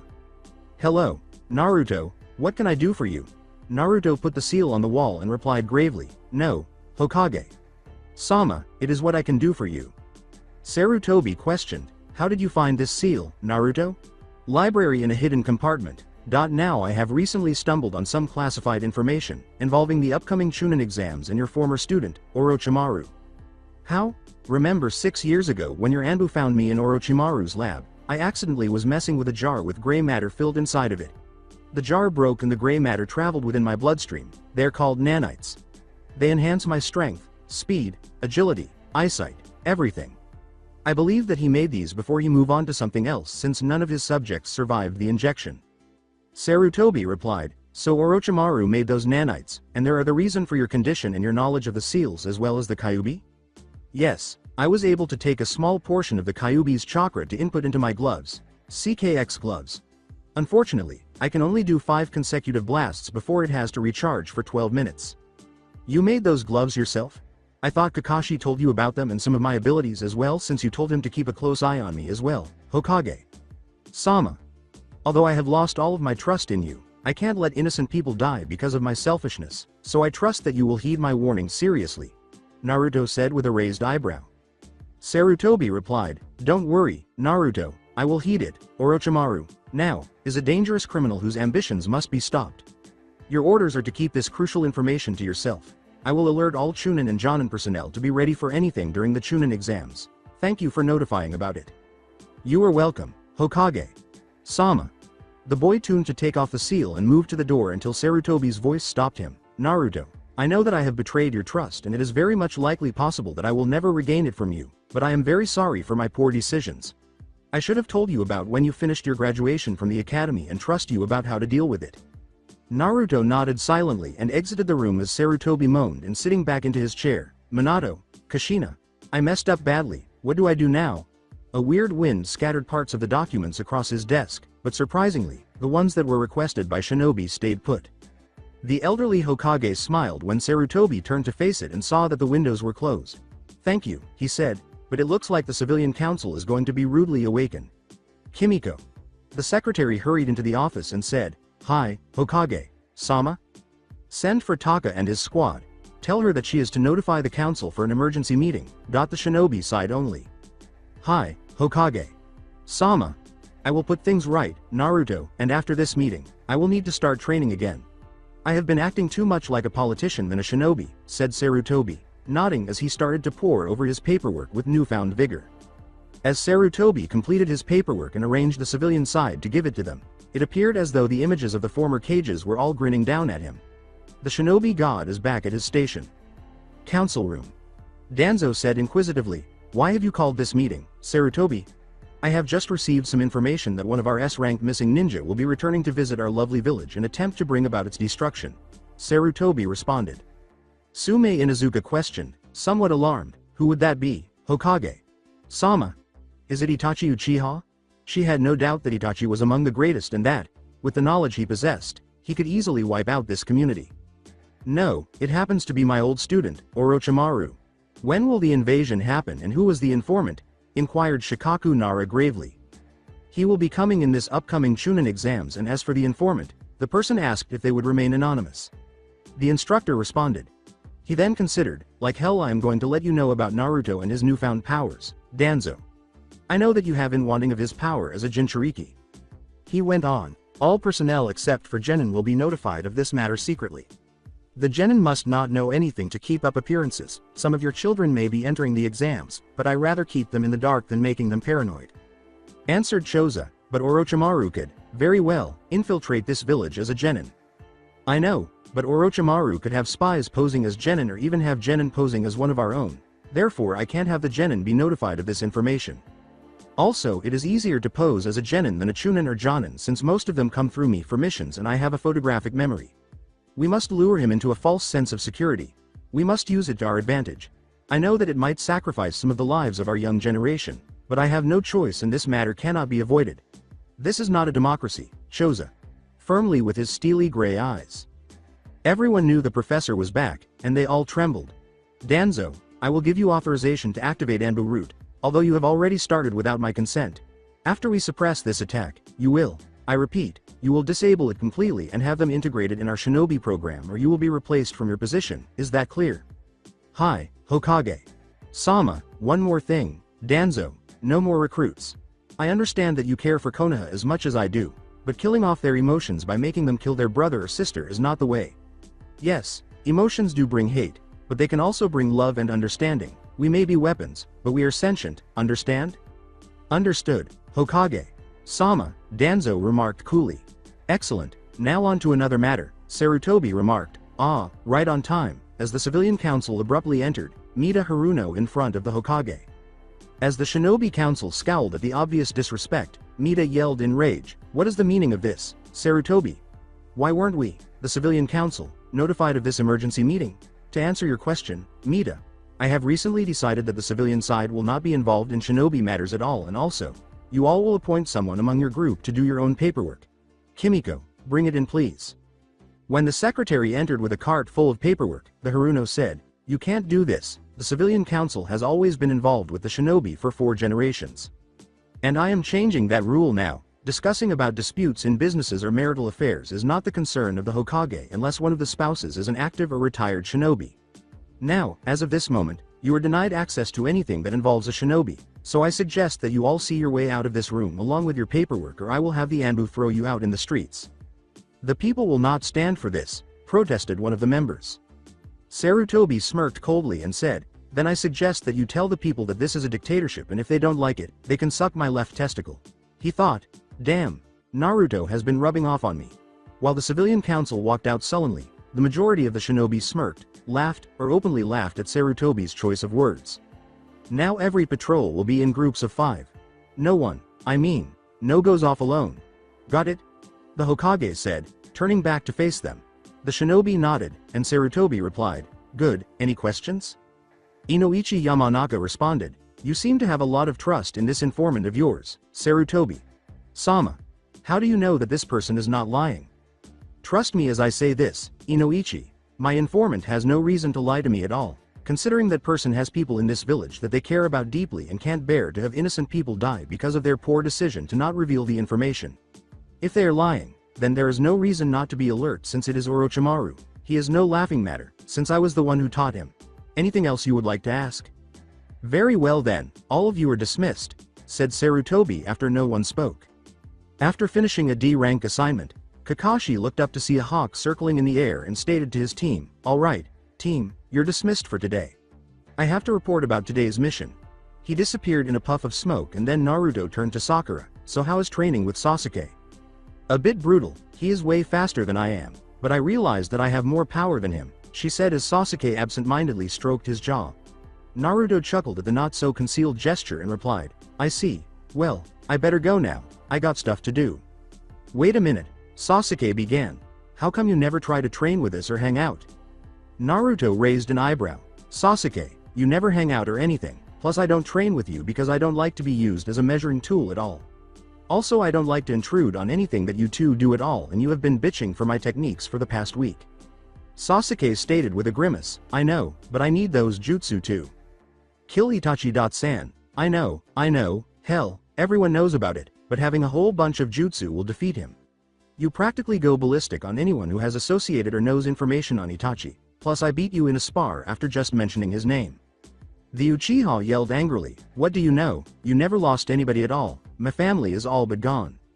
What about your mother? She is still there. If you died fighting against him, I don't think that she would be able to bear it on her shoulders or even forgive herself for letting on the path of the Avenger. You are lucky that you even have a family. You don't know what it is like to not know about your parents. What they look like, how they were like, or even if they had loved you at all. If I had one choice to switch places with someone, it would have been you. When Naruto left with that note, Sasuke was taken aback. Sakura exclaimed, Naruto, and turned to face him. I hope you are happy, Sasuke. Naruto hasn't done anything but has tried to help you get stronger by giving you hints. He is right, you do have a superiority complex. I wouldn't have gone so low to jab at the lack of family he has at all. She pursued Naruto, and Sasuke asked himself, why'd I feel sad all of a sudden? After a few period of staring at the vanishing Sakura, he moved to pursue her with a secret resolve. The Jinchuriki, meantime, made his way to his apartment before grinning slightly and said, Konohamaru, Moegi, Udon, you three should know that a rock doesn't have eye holes or perfectly shaped corners. When the 3 academy students emerged from their disguise, Konohamaru remarked, as expected of my rival. I see that you 3 are wearing my goggles. Are you causing Iruka sensei hell? Said he. Moegi remarked hesitantly, Naruto-kun, can you play ninja with us? After the 3 nodded. A feminine voice exclaimed, Naruto, as the Jinchuriki and the children turned to face Sakura. Sakura, Naruto smiled and said, sure, Moegi-chan. Are you okay, Naruto? When the Haruno saw the 3 children, he knelt down to their level and grinned, saying, yeah, I am fine now, and who are you 3? When Naruto said, please don't ask, it was too late. I'm Moegi, the sassiest kunoichi in the academy. I'm Udon, I like algebra, and I'm Konohamaru, the strongest academy student, and together, we are. As they posed, the 3 of them exclaimed, the Konohamaru Corps. Sakura and Naruto both started to perspire, but Konohamaru interrupted, asking, so, lady, do you want to play ninja with us? Sakura turned to face Naruto and then back to them, saying, sure, I have nothing better to do. Up until Konohamaru unintentionally ran into someone, the 2 genin played with the 3 pupils. He had a bandage bundle on his back and purple face paint patterns on his black jumpsuit with cat-like tips on the hood. The female next to him, his companion, had a big fan folded up on her back and was dressed in a gray skirt with fishnet stockings on her right ankle and left thigh. When the boy seized Konohamaru by the scruff of his neck, Naruto remarked, "Excuse me, sir, but I am going to have to ask you to put him down immediately," in a firm yet courteous manner. Naruto vanished instantly, and the boy felt a kunai at his neck. "You shouldn't underestimate young ones. They could kill you in the future. Now, put him down and I will not ask a third time," the boy replied. "He bumped into me and that is rude. He had to learn how to respect his elders the hard way and I abhor little shrimps." As she carefully reached for her fan behind her, Sakura's voice stated, "I wouldn't move if I were you, miss." Naruto said, "Well, that was fast, Sakura. You have been using weights?" The blonde thought to herself, "I didn't even see him move." "The same ones as you, Naruto. Now where were we? Oh, yes, this should be the part where you put our little friend down on the ground gently." "Conquero, put the brat down now," the blonde woman said. Conquero put Konohamaru down, and as he reached behind him to remove the bundle from his back, a pebble hit his palm. The two Konoha genin then passed by the children. "Really not a good idea. Don't you mind telling us what you are doing here in our village?" someone asked and Sakura responded. "Sasuke." Conquero was muttering loudly, "Nothing in this village but shrimps and squirrels." "Huh?" Naruto responded, "I suggest you shouldn't do anything stupid, Conquero-san. Your teammate in that tree reeks of bloodlust, meaning he is not particularly happy with your hostility." The sight of a red-haired genin with green eyes and black bags around his eyelids standing upside down with his arms crossed and a gourd on his back made Conquero and his blonde companion's eyes widen in terror. "Conquero, stop this, you are an embarrassment to our village." But, Gaara, shut up or I will kill you," Gaara replied in monotone. Conquero flinched and replied, "You are right, I was out of line." The blonde apologized, "We are sorry, Gaara. Really, really sorry." Sasuke thought, so he is the leader. He must be very powerful to have those two quaking in fear and has stealth rivaling Kakashi. Sensei's own, but how did Naruto sense him at all? Gaara did a Suna Shunshin and appeared between his group. "Conquero, Tamari, come on, we are leaving, now." Sakura replied, "Wait. No, Sakura, let them go, they're here for the Chunin exams." Naruto stated to her. Asking, "Chunin exams?" One of the two possible ways to get promoted from Genin to Chunin, you must show strategy, leadership and dedication by participating in a series of tests along with fighting different opponents from the ninja villages in the continent, Naruto said. "Wow, cute and smart," Tamari thought, grinning. As he jumped to the ground, Sasuke questioned, "How do you know about this, Naruto?" "Library, and the reason you two never knew about it is because Kakashi Sensei never bothered to tell us. I'm guessing that he might put us in the exams to test us as well as get out of his hair for a while." Gaara looked at the boys while thinking, "It takes skill to hit Conquero without him detecting it, and to get behind both of my siblings is even harder as well." "You three, what are your names?" "I am Sabaku no Gaara," Gaara said abruptly. "Uchiha Sasuke. Haruno Sakura. Uzumaki Naruto," Gaara said in a monotone. "I hope to see you three in the exams," before he and his teammates departed. "He frightens me," Sakura said. Naruto addressed Serenity, saying, "I know, but there is something odd about him, something familiar." "Did you check their chakra, Serenity?" he asked. "Yes, Master Naruto, two of them are normal, but the one subject known as Gaara has higher chakra than normal. It is also similar to the Kyuubi's chakra, meaning that he is a Jinchuriki as well. Unfortunately I couldn't confirm which one he holds." "That is fine. At least we know that he is a Jinchuriki." "Naruto, Sakura, I am sorry for the way that I acted, I was out of line." Sasuke then turned to face his teammates and said, "I accept your apology, Sasuke, and I am also sorry for antagonizing you as well. So for compensation, I guess one spar against you can't hurt." Naruto nodded in response. "I would like that very much, Naruto," said Sasuke with a slight smile. "Now does everyone know what to do?" Sarutobi asked in the Hokage's office. Kakashi, Kurenai, Guy, and Asuma stepped forward as Sarutobi went on. "Excellent. Now are there any nominations for this year's exams?" The Jonin and Chunin nodded in agreement. "I, Kakashi Hitaki, Sensei of Team 7 hereby recommend all three of my genin, Sasuke Uchiha, Sakura Haruno and Naruto Uzumaki ready for the Chunin exams." Astonished, Iruka thought, "What? No way, it is too soon for them." "I, Kurenai Yuhi, Sensei of Team 8, consisting of Hinata Hyuga, Shino Aburame and Kiba Inuzuka, recommend all three of my genin ready for the Chunin exams." I, Might Guy, the youthful sensei of Team 9, Neji Hyuga, Tenten Mugawa and Rock Lee, ready for the Chunin exams. I, Asuma Sarutobi, leader of Team 10, consisting of Ino Yamanaka, Shikamaru Nara and Shoji Akamichi, ready for the Chunin exams as well. Uruka yelled out, Lord Hokage, if I may speak, some of the genin that were mentioned used to be my students. I believe that it is too soon for them to be put in this exam, it is much too dangerous especially with the known events that will occur during them. Hiruzen replied firmly, I understand your concerns, Uruka, but it is not your decision to make. I may sound cold and uncaring, but some of the genin do need a wake up call, some more than others.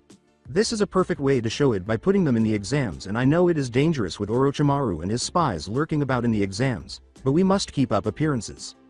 He glanced at the jonin in front of him, see me after the debriefing, so I can give you your slips. You are to notify your genin to report to the academy in room 315 for the first phase with their signed slip. Hi, Hokage. Sama. A girl's voice could be heard saying, hey, did you hear? Kakashi's team is going to appear in the Chunin exams. When Squad 7 arrived for their meeting the following day only to have Kakashi show up late once more and hand them their Chunin exam papers. No way, the Sharingan no Kakashi, they must be quite powerful then. HMPH, in the end, fate will dictate that we will be the victor. Ah, Uzumaki-san, you were early today. Hold on for 1 second, said the scarred man as Naruto approached Tenshi's shop after Kakashi gave them the slips. Tenshi walked to the rear, and Naruto took some time to window shop. He already had his portable traps and ninja tools, along with his main weapons. Tenshi emerged in the front with Katami in hand. Here you go, Naruto-san. The Jinchuriki took back Katami, she seemed a bit lighter, yet more sturdy. Thank you, Tenshi-san, here is your payment as promised. Keep it. Naruto was confused, I don't understand. I was glad to work on such a fine piece of work and the Hokage already paid for it in advance, so don't worry about it. Tenshi thought, phew, he almost caught that lie, he is definitely your son, Minato, as Naruto went into the training fields after staring at him for a time before saying, thanks, he then sealed Katami in its original place. I wonder, Naruto uttered as he opened Katami's seal and channeled Chakra into the blade in training area 3. Blue Chakra was used to light the black sword on fire. Yep, he used a bit of Chakra conducting metal, looks like I can use it to send Chakra out in an arc, or the destructive one for that matter. I will need to delve in my mind again to collect some again. The Jinchuriki pondered, but first. Come on out, Tenten, was it? The blonde ninja hurled his kunai from his holster into the tree to his left. How did you know that it was me? Tenten asked as he from behind the tree. I never forget a Chakra signature after I sense it. I know the reason that you are following me and I am not going to disclose my personal business all because you recognize this weapon. But why not? A genin fresh as you would be spilling their guts out from Iwa and back if he or she had defeated one of the 7 shinobi swordsmen of the mist and lived. My case is different because the truth is that I didn't defeat him at all. What? Explain yourself. I will say no more, farewell, Tenten-san. He did a shunshin just as Tenten moved to grab him while shouting, wait, then the weapon's mistress cursed. Damn it, I wouldn't be able to find him now and I will have to survive the Chunin exams to get more information from him. What does he mean that he didn't defeat him? Then how would that explain how he got that sword on his persona? Persistent little Kunoichi, are you? Naruto asked as he watched the young Kunoichi return home empty-handed. Master, you do know that you will not be able to avoid the situation concerning over Nekoshi-san. She will wear you down. Well, Serenity, let's pray and hope that she doesn't find me at all, or where I live at. Now let's go over what we are going to help Hinata out for tonight. Academy. Sasuke and Sakura were already at the academy when Naruto arrived the following morning. Naruto said, hey, guys, ready? And his teammates nodded as they approached the door. The three of them saw the genjutsu on the sign as soon as they arrived at the second story, where there was a crowd on the floor. As Sasuke opened his mouth to speak, Sakura grabbed his shoulder and muttered, don't say anything at all. Sasuke-kun, if you do, there will be more competition for us and needless battles as well. Sasuke scowled, but he could see her reasoning. He would have a better chance of facing formidable opponents like Gaara and Naruto. Jinchuriki, the resident, caught up with his team and met Kakashi at the door after Team 7 managed to sneak by and up the stairs. He looked down to see Tenten in a bull-haired child being thrown around. Good, you are all here. If you weren't, then I would have been forced to bar you from taking the exams at all. All of you, protect yourselves and each other. Remember, with teamwork, you can defeat even a Jonin. The Hitaki said. The majority of the veteran genin stared at them with deadly purpose when Team 7 collectively nodded. This is laughable. I have felt more intimidated when I was training with Zabuza, Sensei and Haku. Chan. This is ridiculous. Naruto was thinking to himself. A voice exclaimed, Sasuke.kun. Before the individual approached their position and glomped the object of adoration. Sasuke said, Ino, get off of me. Sakura surprised her adversary by not reacting at all when she touched Sasuke. Hello, Ino, how have you been since I last saw you? Forehead, Ino murmured, a bit bewildered, what has happened to you? In response, Sasuke said, this is Sakura Haruno, a kunoichi which, unfortunately for you, Ino, I can't say the same. Naruto grinned as he looked at the three and said, good job on playing your part, Sasuke. Ino carefully dismounted the Uchiha and joined her friends. When the Yamanaka heir showed up, Shikamaru was talking to Naruto. Ino was Naruto's move of choice. What, Naruto? Was her feisty response. I take it, Sasuke acknowledges Sakura more than you, correct? What do you know? Simple, I know because I am the one that helped Sakura blossom from a fangirl to a kunoichi with skill close to Sasuke's level. Thus she has been in company with him, even training with him in his own home. Naruto remarked, you envy her, don't you? You want the same thing as well, I can help you there, Ino. If you are serious about being a kunoichi and winning Sasuke's heart, you need to do two things only. In response, Ino's hands clenched shut. What is that? Be your slave or something, Ino, I am not that kind of guy to do such a vile thing. I just want you to answer a simple question, why do you like Sasuke so much? According to Ino, because he is smart, cool, handsome and strong, but above all, he has experienced a lot of pain, causing him to shut everyone out. I feel that maybe I could be able to get through to him by being there for him. Then a silver-haired genin with round glasses approached them and said, My, are you all a lively bunch of genin? I take it that you are all rookies, right? Well, your feelings are genuine. Okay, so here's the second thing. Meet me at training ground 47 after the exams or when we have a break. And get ready for a long session. Who asked you? Kiba snarled. Oh, forgive me of my manners, I am Kabuto Yakushi. And particularly you are pissing off the AIM ninjas behind you. They have quite short tempers, but now I will share my information with you since it is your first time. The other genin replied to them. Do you mean that you have taken the exams before, Kabuto-san? Sakura inquired. Yes, the exams are held once every 6 months, unfortunately, I could never pass and now this is my 7th try. Naruto reflected, that was too convenient, although he is a Konoha shinobi, he would be desperate on his 7th try. Nobody in their right mind would give out information so easily without trying to con newbies into a favor. You see, there are many teams that have arrived here, mostly from Kusa. Otto is a recent new village, so I don't have that much information on them, so you could ignore them for now. Sasuke remarked, excuse me, but do you have information on individuals? Yes, Kabuto smiled in response. Sasuke pointed behind him and said, I want the stats on Sabaku no Gaara, Naruto Uzumaki, and that team that is staring at us over there. Everyone turned to find Tenten looking at Naruto, the bold-haired kid's gaze darting between Sakura and Sasuke, and a Hyuga glaring at Hinata. Right, Gaara has done 1 B rank and 4 C rank missions. His abilities are currently unknown and rumor has it that he has never been injured at all. Your teammate, Naruto, has done the same number of missions as you and Sakura-san and now he is being called the new Black Cross due to the sword that he acquired on one of your missions.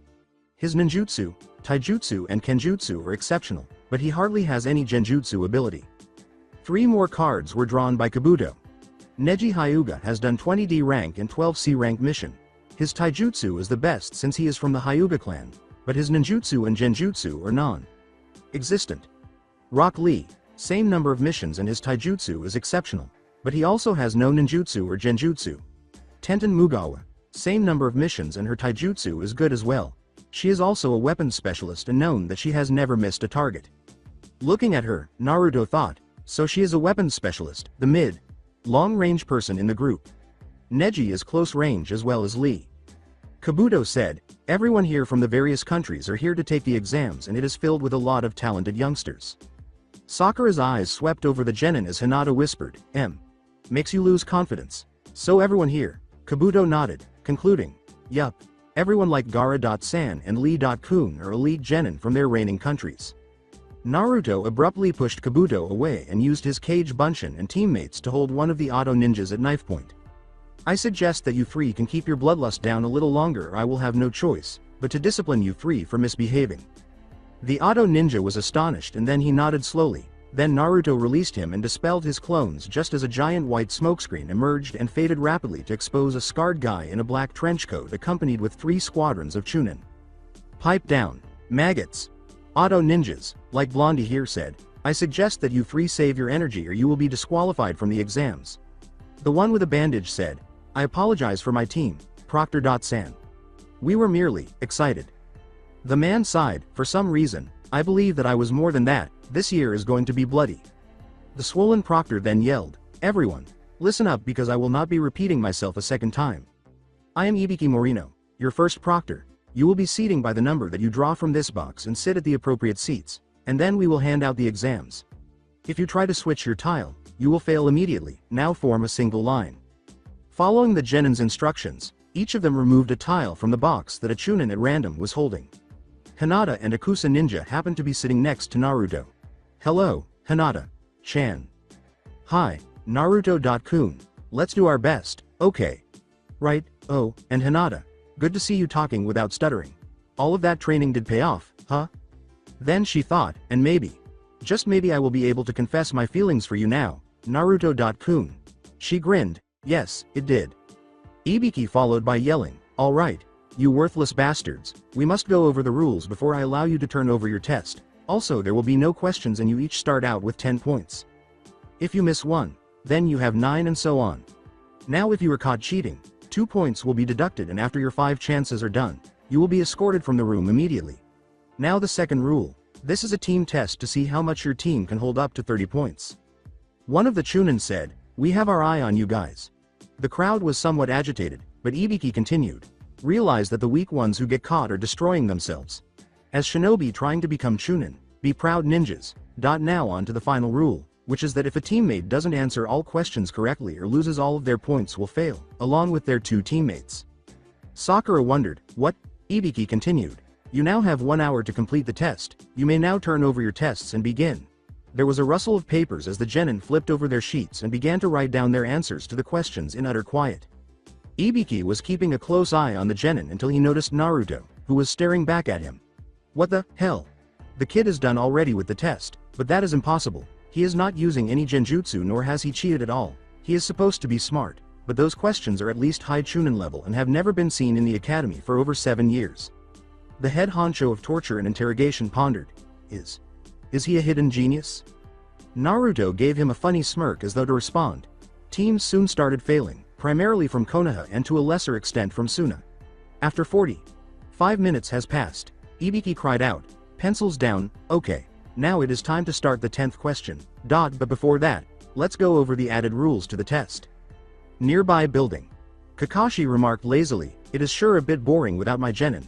Asuma added lazily with an unlit cigarette in his mouth, don't worry, Kakashi, you will be busy again soon. Why is that, Asuma? I heard that the proctor for the first portion of the exam is Ibiki Morino. What? Ibiki? They actually made that sadist a proctor? Kurenai inquired inquisitively. Who? Oh, sorry, Kurenai, I forgot that you were recently promoted to Jonin a few years back. You see, Ibiki Morino is one of our best interrogators and prefers the mental approach. When dealing with him, he uses simple words and scenarios to make you torture yourself. Asuma continued. Back to the testing room 315, Ibiki explained. First, you must decide whether to take the question or not. Sasuke pondered to himself, take the question or not? What does he mean by that? Tamari remarked, choose. Then what happens if we decide not to take it? Ibiki said as he chuckled lightly, well, now that is simple really, if you decide not to take it, then your points will be reduced to 0 and you will fail along with your 2 teammates.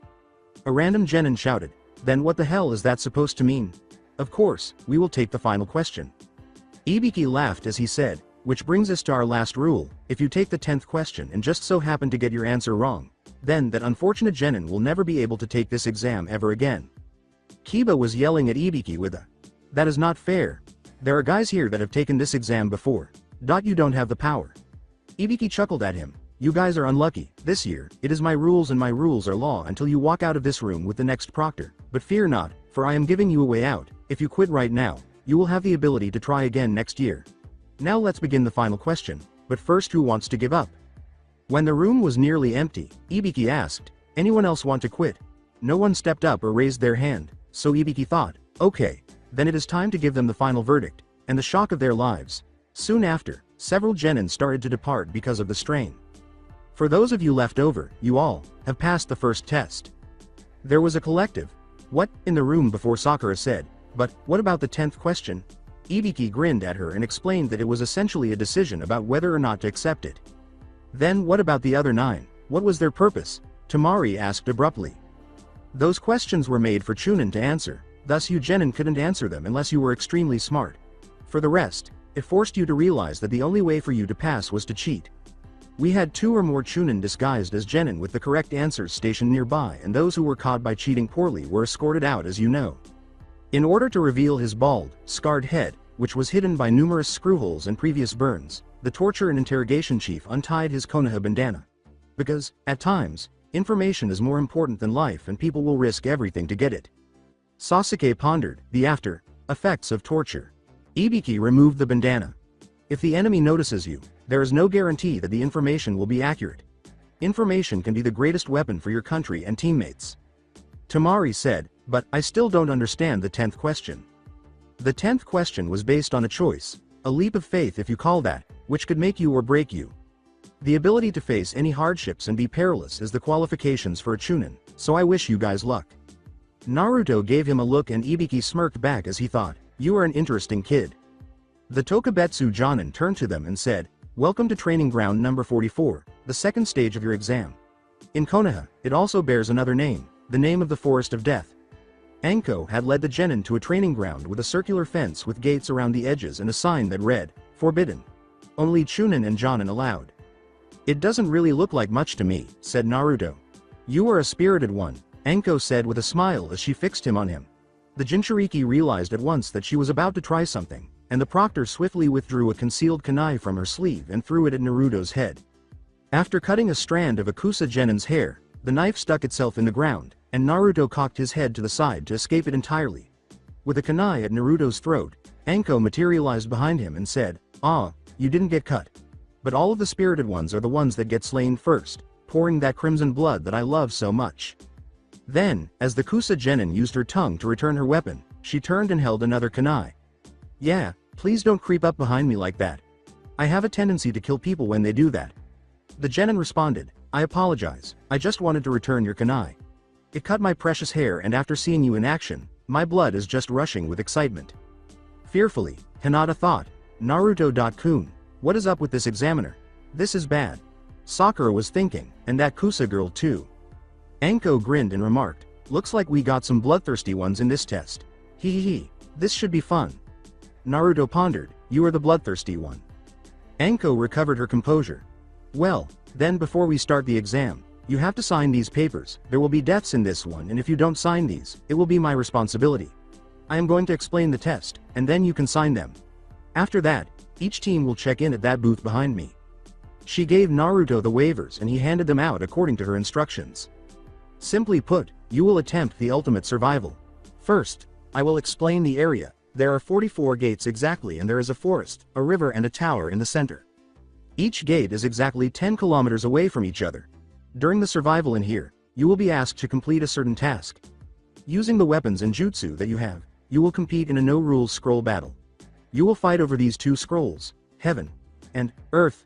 Since there are 26 teams here, half will get Heaven and the other will get Earth. To pass this test, you must reach the tower with both scrolls. Sakura murmured, so half of the teams will definitely fail because of this requirement. According to Anko, there also is a time limit. The test will last for 120 hours. For those of you who hate math, it equals up to 5 days. Ino yelled, 5 days, in protest. So, what about food? Asked Choji. Said Anko, you are on your own. The forest is filled with food, you just have to watch out for the man. Eating beasts, poisonous plants, poisonous insects, etc., and 13 teams passing is not likely. As the days progressed, the time to rest is shorter and the distance to the goal is farther, plus the area is filled with enemies, you will not get that much sleep. So you can fail not only for losing the scroll, but the harshness of the course. She grinned. Now let's talk about what will disqualify you. First, those who don't make to the tower within the 120-hour time limit. Second, those who lose a teammate or have their teammate killed. As a rule, there is no quitting in the middle of the exam, so if you are going to be a pussy, don't sign those papers. You will be in the forest for 5 days, and also you can look inside the scroll until you make it to the tower. What happens if you do? Wanted Shikamaru to ask. Anko responded, why spoil the surprise when you can dare to find out yourselves? Chunin are asked to handle classified information. This is to test your trustworthiness. That is it. Exchange your 3 forms for your scroll, and then choose a gate to get ready for the start. While Anko was outlining the restrictions, Naruto grinned and signed his right away. Oh, and a final word of advice, just don't die. Anko added.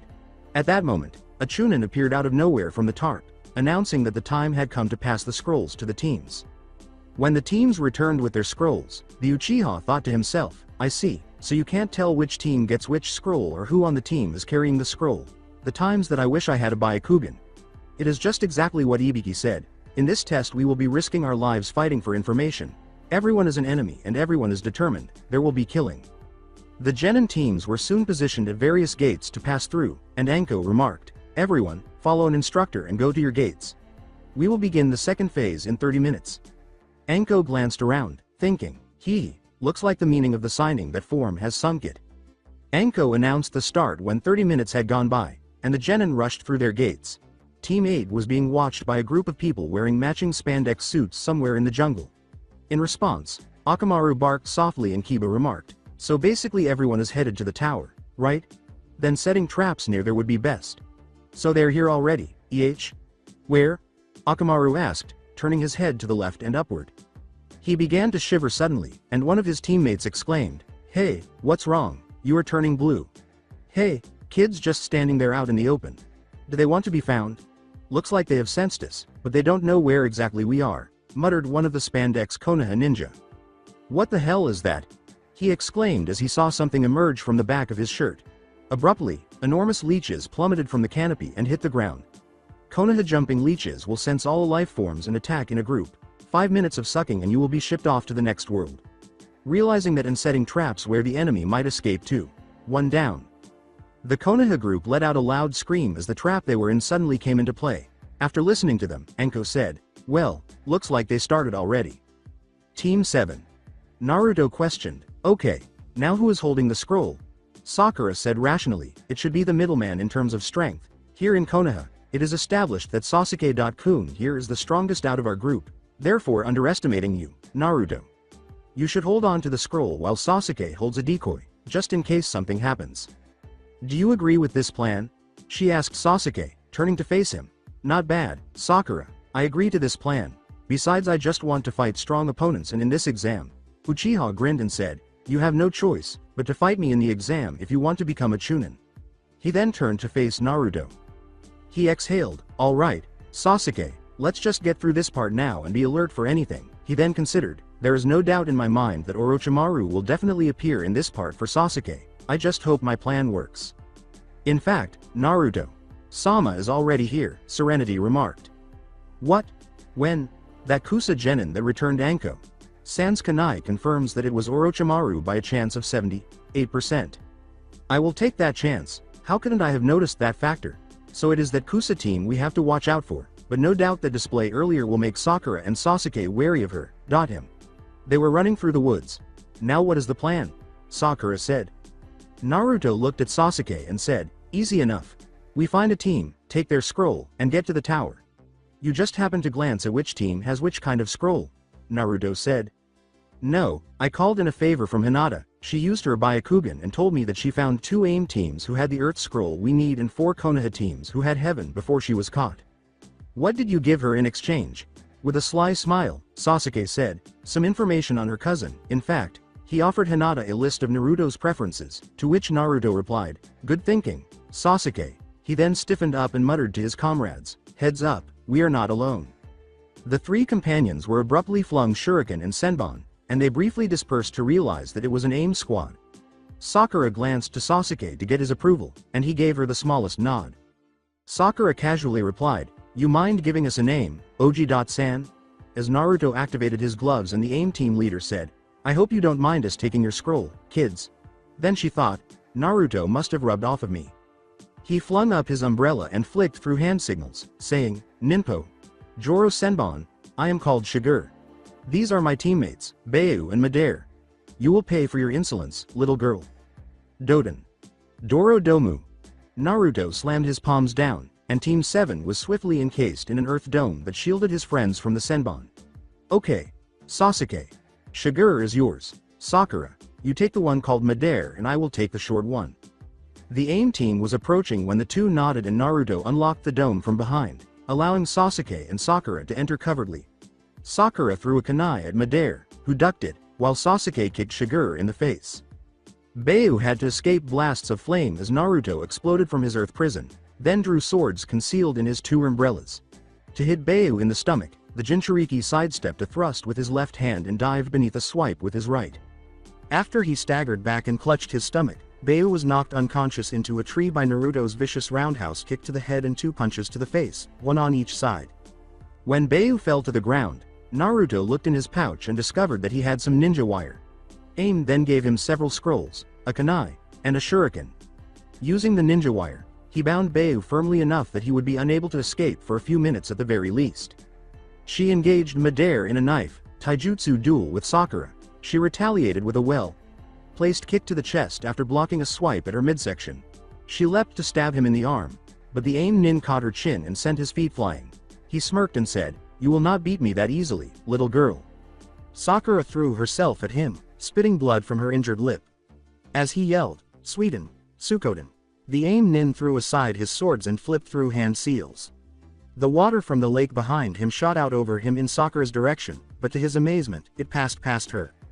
His head snapped to the side as he exclaimed, A bunchin? When did she? But then he saw Sakura punching him and slamming her knee into his stomach. Sakura refused to back down and sent him an uppercut, causing his head to pop up as Madare staggered back while clutching his stomach. Madare gasped for air as the Haruno delivered a final sabot kick to his chest. The pink-haired Kunoichi then sent her opponent into his temple with the ring of her kunai, knocking him out and sending the AIM nin into a state of blissful oblivion. As Sakura tied up Madare with his own wire while the Jinchuriki hauled his defeated opponent to her position, she smirked and kept the twin Fuma Kodachi she discovered inside a scroll while searching for the same equipment Naruto did. You found the scroll? Well, let's put them together so we can watch Sasuke's entertaining fight, Sakura said, shaking her head no and turning to face Sasuke, who was ahead. The Uchiha dodged Shigure's kick and then caught his other one to twist it, sending the 19-year-old to the ground. Then, he grappled with him by sitting on his back and pulling his leg back. The AIM ninja pushed Sasuke over as Shigure fought and grimaced in pain, then immediately swung his elbow into the Uchiha's side, causing Sasuke to lose his grip. Sasuke quickly rolled to the side and stood up, and the two circled each other while drawing their respectful weapons. Shigure put a hidden blade in a reverse grip and said, You are pretty excellent, but you will not defeat me with that level of skill. Sasuke pulled out two kunai, and Shigure grinned. Then it looks like I will have to take it up a notch. Sharingan. Sasuke's onyx eyes instantly turned a deep scarlet, and two tomo encircled his pupils in each eye. He rested his head, and Uchiha, I thought that accursed clan were all wiped out, but no matter, at least I can reply the kindness that one of your clan member did when he took my eye away from me when I was 10. In my opinion, I think it suits you better. Women these days dig battle scars, plus it does attract attention away from that ugly mug of yours. The Rain Ninja then punched Sasuke's face, but his Sharingan caught it, and he craned his head to the side to avoid it. Shigure snarled in rage as he began his attack by swiping at Sasuke's head, but the Uchiha blocked it with his two kunai. The AIM nin leaned his head back and the Uchiha smirked as he delivered a left-right combo to Shigure's chest, followed by another combo to his face and a jumping kick to the face. Shigure then attempted a roundhouse kick, but Sasuke dived beneath it and aimed his weapons at Shigure's head. Sasuke smirked and said, Eat it, what makes you Sweden, Suishoha? When the lake threw a massive wave at him from behind, Sasuke's smirk vanished. He leapt via hand signals and said, Kaden. Gukakyu no Jutsu. The fireball erupted from his mouth, dissipating some of the water that was approaching him. Shigure was about to kill him when he said, I have got you. However, the Uchiha instantly used Kawarimi and emerged behind the Rain Ninja to chop him in the back of the neck. Well, that was a little amusing. Before long, the three AIM ninjas were tied up and comatose on the ground. Sasuke inquired, Did you get their scroll? Sakura replied, No, I think Shigure has it. The Uchiha then looked for the scroll on the aim nin and said, "Okay, now all we have to do is get to the tower." Naruto felt the wind sting his cheek, and a big wind blew them away, but all three of them held their ground. A female voice said from above, "Oh, I wanted to blow all three of you away. Oh, well, I might as well play with you before I take your scroll and your life." Team 7 noticed that it was the enigmatic Kusa Nin with the large tongue when they looked up. "Shit, it's Orochimaru. Damn, I didn't think that he would get here that fast. He must be here for Sasuke's Sharingan," Naruto was thinking. "Or he could be after you, Naruto. You do have me inside of you, augmenting your abilities," Serenity said. "The thing is, why didn't he grab any from the massacre happened? If he had implanted them like Kakashi-san did, it would have sapped his reserves. He would need to be a Uchiha to use it to the full extent. My guess that he either has the power to possess Sasuke's body or needs to do an experiment on Sasuke to imprint his being into Sasuke's brain. This is also the factor that he would need a lot of blood to incorporate into his system. Either way, he has to take him away from the village to do either of those." As she launched her killing intent, the female Kusa Nin put her finger over her eyelid and laughed evilly, trapping Team 7 in place as they all witnessed their own horrific deaths. "Fight it!" screamed Serenity. "Master, it is an illusion." Sakura wasn't used to it, but the Jinchuriki obeyed and was able to move around a little. Sasuke was able to maneuver and overcome the killing intent with pain to seize Sakura thanks to Itachi's use of Tsukiyomi, while Naruto trailed behind him. Sasuke whispered, "What is she? A monster. Sasuke, we have to make a stand." "What? No way. You saw what she did to us back there. There is no way that we win this battle. We've no choice but to fight. She will just pressure us until we are dead. We must take a stand against her and come on. Fear didn't stop us from taking on Zabuza, right?" Sasuke was biting his lip as Naruto went on. "I am terrified of her power as well, but I am terrified of losing my teammates, my friends to death. I have already lost someone to its clutches and I will not let that happen again, now when I am around." When Sakura yelled, "Look out!" her eyes flitted a little then opened, and the three of them swung away to keep from being sucked whole by a snake. The snake's insides were torn to pieces as Sasuke launched a shuriken into its mouth, causing it to die. Naruto remarked, "Orochimaru, how do you give yourself away?" "Oh, you have heard of me, Naruto-kun. You are the only one who can summon snakes that big beside our proctor, Enko Midarashi. What do you want?" "Isn't it obvious? I want Sasuke Uchiha and the power of his Sharingan," Orochimaru said as he exploded from the snake's body, oozing slime and tearing the skin off his face to show his pale visage with purple markings and slitted yellow eyes. Said, "I am sorry to disappoint you, but I am strictly, very strictly, and as for the Sharingan, over my dead body." Orochimaru giggled, "I need you alive for that. It seems that you need some motivation." The snake Sanin was momentarily blinded by Naruto's flashball, which he hurled instantly. Naruto then activated his gloves to launch a flaming ball into the air, which burst. "Go, quickly. The Anbu will be there in 5 minutes, we must provide support," Enko exclaimed, raising his head. Orochimaru ducked between the flames like a snake, and Naruto charged at him, stabbing him with a kunai. "A Doden Cage Bunshin?"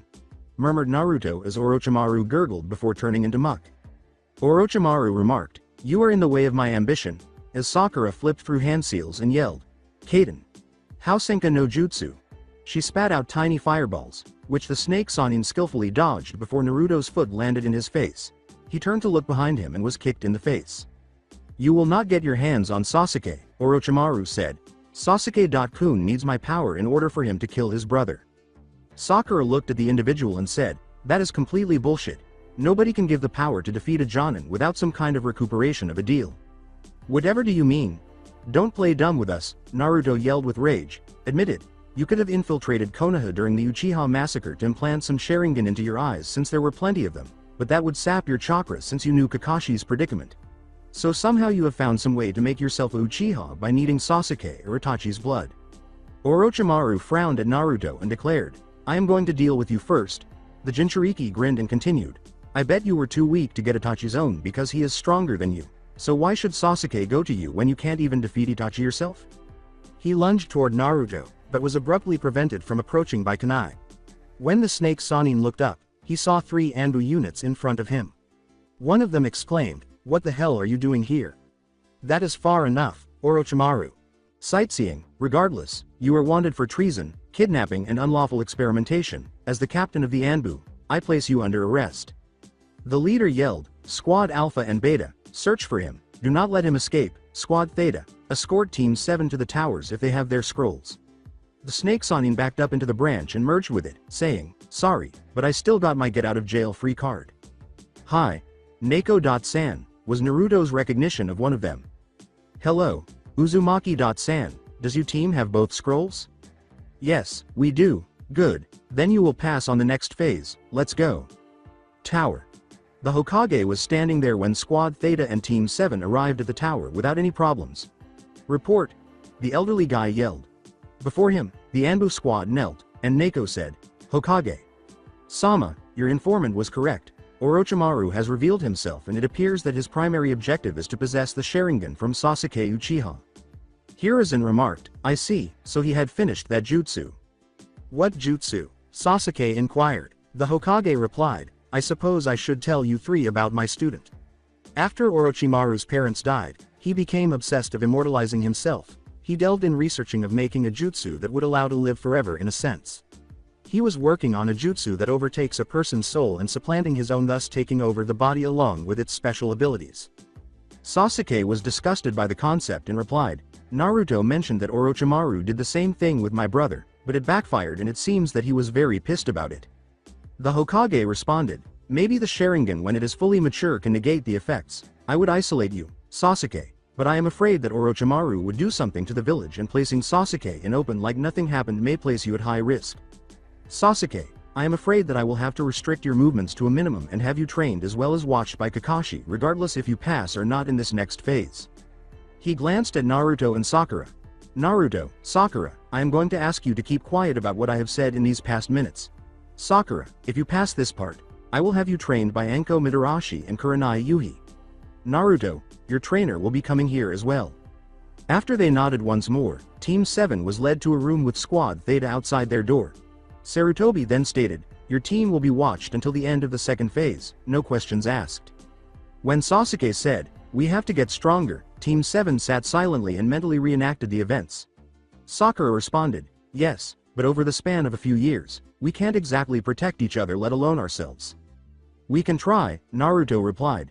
Makoto.san and Kakashi can protect themselves, besides Orochimaru wouldn't dare to approach Sasuke around Kakashi and Makoto.san. Especially a mother trying to protect her child is a dangerous person to fight. As for me and Sakura, we are obstacles to getting to you, because you are our friend. Sakura responded, Yuhi.san is the sensei of Team 8 and I have heard that she is the best at using genjutsu while Anko Midarashi, you mentioned that she summoned snakes, right, Naruto? Was she taught by Orochimaru? Yes, she was the only one that has been taught by Orochimaru and because that she is not well. Because of that factor, but on the flip side, she is the only one who knows how Orochimaru works, his techniques, mannerisms etc. Sasuke said, like me, he specializes in ninjutsu and genjutsu, so the only way to stop him from using those is to work mostly on our taijutsu. To keep up with his hand seals and moves, I will need to upgrade my Sharingan to the 3rd tier in order to reverse the effects. With a hand outstretched, Naruto declared, then that settles it, we will get stronger after the exams are finished and when we meet Orochimaru again, we will defeat him. Let's make it official. Sakura and Sasuke placed their hands over Naruto's as they each silently pledged to strengthen themselves. Each of the three rested with a kunai beneath their pillow in case someone happened to intrude into the room. Hokage Tower. Sarutobi told the Jonin and Chunin, Orochimaru has made his move. I want everyone to be alert for anything. One of the villages may be in cohorts with Orochimaru since we know that he doesn't have enough manpower to destroy this village. The Forest of Death. Curses. I was so close, that damn Jinchuriki interfered with my plans to get Sasuke. Orochimaru yelled, Kabuto, I want you to keep an eye on Naruto Uzumaki and when you get the chance, kill him. I will have Sasuke's body and the destruction of Konoha during our invasion with Suna. Lowly, Kabuto said, it shall be done, Lord Orochimaru, I will take care of everything. In front of their senseis, proctors, and the Hokage himself, the Rookie 9, Team Guy, Team Kabuto, Team Dosu, and Team Gaara stood 4 days later. First off, for the second test, congratulations on passing, Anko said and then thought to herself, I never would expect 24 of them to be here. I was expecting single digits actually, but at least I cut them in half practically. Guy said, your team is not that bad, Kakashi. Maybe they got lucky, but with my team around, getting any further is nigh impossible now since from now it's about real skill. Well, with youth, There are sweet times and sour times, Kakashi? Huh, oh, I'm sorry, did you say something? Damn you, Kakashi. You make me so mad. Why do you always have to act so cool? As he glanced at his senseis, Sarutobi thought, for so many to be here and most of them are rookies, no wonder they nominated them all. Anko interrupted, saying, now Hokage. Sama will now explain the third test, listen carefully. Thank you, Anko. Now before we begin the third test, there is something that I must bring to your attention. It concerns with the true reason of this exam. True reason? Sakura asked herself. Why do we have all the allied countries taking the exam together? The Hokage rhetorically responded, to promote friendship among the countries? To raise the level of shinobi? I don't want you to be confused about the true meaning. The exam is, Tenten asked herself. Sarutobi concluded, a replacement for war between the allied countries. The kunoichi with buns inquired, what does that mean?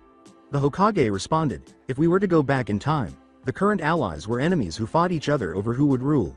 In order to prevent wasteful fighting, the stage that countries chose for battle, the origins of this Chunin exam. Why the hell do we have to do this crap? Wasn't this test for deciding who is a Chunin? Naruto exclaimed. It is a fact that this exam decides which shinobi have what it takes to become a Chunin, but on the other hand, the exam has another side to it, where each country's shinobi risks their own life to protect their land's reputation. Sarutobi responded after lighting up his pipe. I don't understand, Ino said. Watching the third phase of the exam will be leaders and influential individuals from many countries that make up the clients of the shinobi, and the leaders of those leaders will also be there to watch each of your battles. If the strength of a country is clear, then that country will gain more clients, and conversely, if seen as weak, that country will lose clients. This also send a political message to potential enemy countries, by saying that, our village has this much power. Yeah, but why? Why it is that we must risk our lives in battle? Said Kiba.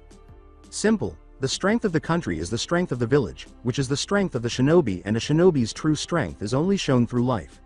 Risking battles. This exam is a place to observe each country's power and to show off your own power. It only has meaning because lives are at risk, and that is why those that have come before you have fought in the Chunin exam for this dream are meaningful. But then why? Tenten responded, do you say stuff about it being for friendship? I said it in the beginning. I don't want to confuse the purpose of this. By losing life and establishing balance, this is the shape of friendship in the world of the shinobi. Now before we begin the final test, I will tell you one more thing. This is not only a test, it is a life. Risking battle with your dreams and your country's reputation on the line. The Hokage added, of course, I would like to explain the third test, but, Naruto crossed his arms and thought to himself, I get it, while Gaara said monotonely, I don't care what it is, just hurry up and tell us what this life, risking battle entails. Actually. Cough.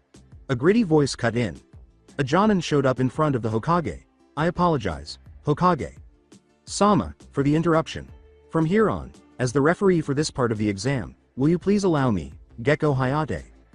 By all means, Hayate glanced at the genin. Hello, everyone, I am Hayate. Before we begin, there's something that I would like you to do.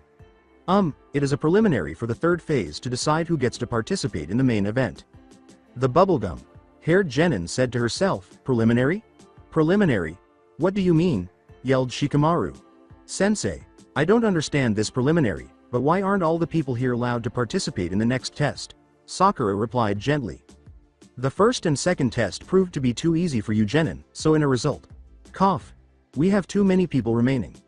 According to the Chunin exam rules, it is required to have a preliminary to reduce the number of participants for the next test. No way, as Hokage. Sama indicated earlier, there will be many people watching your fights, so the fights could take too long, we are limited in time. So anyway, those who are not feeling well or who feel like quitting after these explanations please come forward now since we will be starting the preliminary immediately.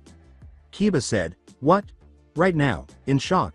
Kabuto turned to face Orochimaru, who nodded, suggesting that he should remain inside to learn more about his main target, Uchiha Sasuke, and perhaps even murder Naruto Uzumaki. Nobody wants to retire. Oh, I forgot to tell you that you all will be battling individually. You may raise your hand based on your own judgment. Hayate coughed. Hayate checked Kabuto off as he exited the arena after one of his colleagues forfeited his position. Alright, then since we have an even number of 20 contestants, we will have 10 matches, and the winners will advance to the third test. There are basically no rules, the fight continues until one of you dies or knocked out or concedes defeat. Cough. If you don't want to die, then I suggest that you forfeit quickly, but when I clearly decided who is the winner, since we don't want pointless corpses, I will jump in and stop things, and the object that controls your destiny is," Hayate said. "Open it," Anko said into her headset. An electric scoreboard was visible as the wooden board slid upward. "As this electric scoreboard will show the match.ups for each battle. Now this is sudden, but let's announce the names for this fight," Hayate responded. Before coming to a halt at Sasuke Uchiha and Yoroi Kato, the board flipped through the genins' names at random. "Now match 1. Sasuke Uchiha vs Yoroi Kato. Begin," remarked Hayate after everyone had done so. With his left hand reaching into his bag, Yoroi's right palm blazed brightly with chakra as he made the Tora sign. "Are you ready?" Sasuke's hand went to his holster. When Yoroi flicked them toward the Uchiha, the projectiles were redirected at him by the Uchiha's overhand kunai attack. He overextended himself as a result of the overhead attack, and Sasuke collapsed to the ground. Yoroi recognized the chance and took action by approaching Sasuke. The Uchiha turned to the side and drove the kunai tip into the ground as he aimed his right fist to smash Sasuke's skull. He then used his feet to trip Yoroi and forced him into a wrestling technique that threatened to break his arm. However, Yoroi's hand seized Sasuke's shirt, and Sasuke quickly felt his power ebbing. When he lost his hold on Yoroi's arm, Yoroi elbowed Sasuke in the stomach before flipping over and kneeling. Sakura yelled in concern as the strange ninja approached the fallen avenger. "What was that? My strength just suddenly," Sasuke wondered. The Uchiha started to feel weaker and weaker as Sasuke looked up to see Yoroi's chakra. Infused hand clamped on his head. "You, my chakra," said Sasuke. "So you finally noticed, it's about time," Yoroi said with a laugh. Orochimaru pondered. Yoroi's special ability is that he can suck chakra, rendering the person useless and weak by a touch of his hand. "When he sucks all of your chakra, you will be weak enough for me to give my seal to you." Damn, you," said Sasuke, shifting his leg to support it on Yoroi. After being kicked and skidding away, Yoroi charged once more, and Sasuke ducked his hand swipes. "So, it seems that you still have power left?" Yoroi asked. Yoroi leapt over and landed away from Sasuke as he aimed a roundhouse kick at him. Sasuke was urgently considering, "If he tries to touch me one more time, I am done for, and he will try to get in close combat with me. What do I do?" "Is that all you have, Uchiha Sasuke?" Gaara pondered. "Sasuke. Are you really Uchiha Sasuke? Is this the best you can do?" Naruto yelled as he saw Sakura's anguished face. "That's it, I know what to do." Sasuke turned to see Naruto and Lee on the balcony. Yoroi shouted, "It's over, Uchiha," as she ran towards Sasuke. However, everyone was taken aback by Sasuke's subsequent move, particularly Lee, as he employed the same move on him. "What?" his sensei asked, and Lee thought, "That's my." When the Uchiha prodded him in the rear, the opposing ninja recognized the move and asked, "Kage Buyu?"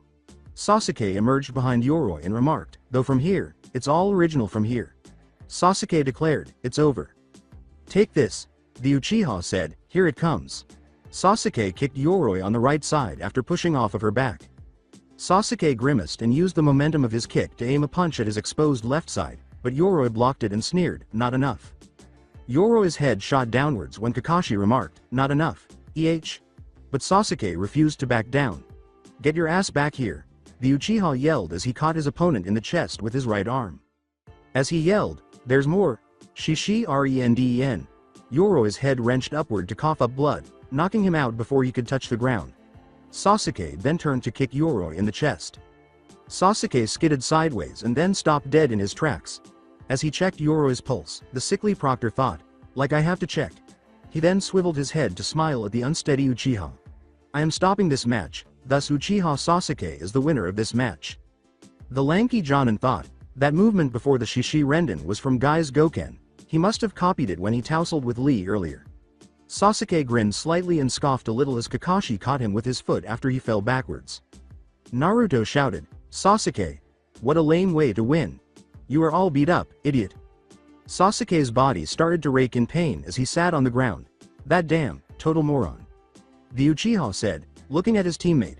Then, he turned to face Lee, thinking, "Thanks to you, Lee, I was able to survive. If I hadn't seen your move earlier, then I would have been in trouble, but it is not a move for me to count on." "I see, that time, you were able to copy a part of my technique from just seeing it once. That is your ability. Sasuke.kun. What a person you are, you will only get stronger and stronger, even I feel fear," Lee was thinking to himself. Guy reflected, mastering a part of the super taijutsu technique, Lotus, is impossible without grueling training. Even with the Sharingan, it's not something that can be perfected quickly, and the creativity of that finishing move. Kakashi, he reminds me of you when you were young. This is interesting. Last year rookie was Neji and this year, it is Sasuke. Which is stronger, I wonder? Tenten wondered as she glanced between Neji and Sasuke. Looking at his pupil, Kakashi mused, but what a guy, to release the true power of the Sharingan here, the terrifying Uchiha blood. Sasuke said, can you wait until the preliminary matches are over? I want to watch the matches. Kakashi responded, don't worry, I'm sure your teammates and I will tell you all about them and their fighting styles. As the screen changed to the next match, Kakashi took Sasuke away. Who the hell is this loser? This will be easier than I thought. Hayate coughed, will. Cough. Abumi Zaku and. Cough. Aburame Shino please come down. Zaku replied. Shino moved silently down the stairs to the arena. Sakura noticed that Zaku's arms were still in a sling when she glanced at them. She thought to herself, that sound nin. He looks up to something if he is going to fight with broken arms. Kiba responded, yeah, he will be, he is strong, he is one person even I don't want to fight. Hayate calmly declared. Match 2. Zaku Abumi vs Shino Aburame, please begin. Hinata had asked her feral colleague, will Shino.kun be alright? Dosu pondered, now Zaku, it will be interesting to see how you fight. Orochimaru vanished, and Dosu watched silently. Shino spoke to Zaku in monotone, if you fight here, you will never fight again, it's best if you forfeit. It seems that this one can move a bit, but I only need one arm to kick your weird ass. Zaku's left arm twitched a little and he started to move. He flew for Shino, but the Aburame brought his arm to deflect his blow. And Zaku swore, damn it. The strike struck Shino squarely in the head, and Shino collapsed on the ground, smoking. It is useless, you can't beat me with just one arm. Zaku shot back, shut the hell up. Take this. Zaku's palm opened to reveal his air hole. Zankuha. Hee. Zaku grinned and said, hey, get your ass up. Shino rose up gradually and disclosed something that upset Zaku a little. The Auto Nin noticed that Shino literally had bugs crawling under his skin. Zaku pondered, what the? He has bugs from inside his body. Then he turned to see an army of bugs behind him after hearing a lot of noises. Zaku scowled at him for placing him in this situation. Shino clarified, they're called Kakaichu bugs. They attack in numbers and consume chakra. Like I said, if this many behind you get you, you'll never be a ninja ever again. If you don't want that then you should give up. You should always save your trump card at the last minute, Shino remarked, pushing up his shades. If you decide to attack me with your arm, then the bugs will get you, and if you attack my bugs, I attack you. Zaku swore aloud.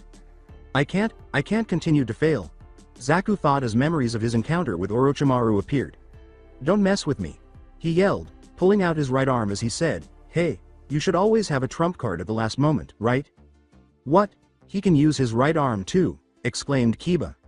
Zaku yelled, take this, Dosu thought, so it was all an act that his right arm was completely useless. Hey, good one, Zaku.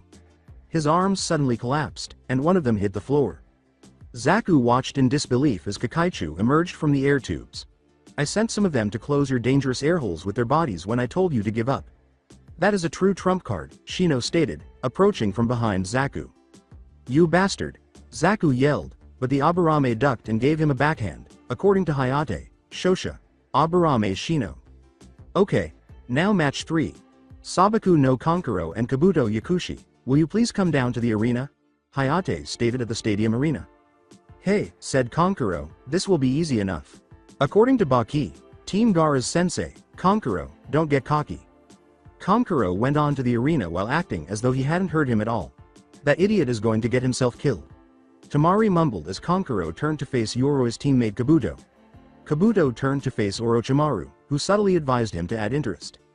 Hey, sorry, but I plan on winning this match, Conquero stated. Then Hayate yelled, begin. Conquero began by punching Kabuto in the face, but the Konoha spy deflected it with his forearm. Then, he kicked Conquero in the abdomen, but arms exploded out and wrapped around his thigh. At that moment, Conquero's face began to peel off like clay. He then raised his head and fully rotated it to show that the person Masumi was holding was actually a marionette. Kabuto remarked, a puppet. Then when he turned to face the bandages, he noticed something moving, and a hand emerged to take them off, exposing Conquero. Astounded, Kabuto exclaimed, "You're a puppet master." Conquero clenched his fist and muttered, "That is correct, and now I will think I will have to incapacitate you." The puppet crushed Kabuto's leg bones, causing him to scream in agony before passing out from the agony. Conquero remarked, "Like I said, too easy." As Hayate reflected, that was a fast match. As the ambulance arrived and took Kabuto to the hospital, Conquero went back upstairs. Naruto said, "This exam has a bunch of interesting people here," as the board flashed once again. Kakashi said, "You are one to talk, Naruto." Sakura chuckled and remarked, "Hee, good one," but Kakashi interrupted, saying, "Sakura, this is no time for laughter." "Why?" "Because you were fighting Ino." Naruto thumbed at the board while sitting Indian style. After Sakura and Ino gave the board a startled glance, the two kunoichi descended the stairs and faced one another. Match 4. Sakura Haruno vs Ino Yamanaka, begin. Ino remarked, "Sakura, I never thought that I would be fighting you so soon," before Sakura removed her headband. "Looks like Sakura is getting serious, maybe this fight will be worth watching," Naruto thought with a sly smile. "She may not look like it, but Ino is exceptional among the kunoichi, but I wonder if she will be able to go all out against Sakura." Asuma was thinking to himself. "Those two? Looks like this will get annoying," mentioned Shikamaru. Shoji inquired, "Is Ino going to be alright?" "Yeah, Ino, what will you do?"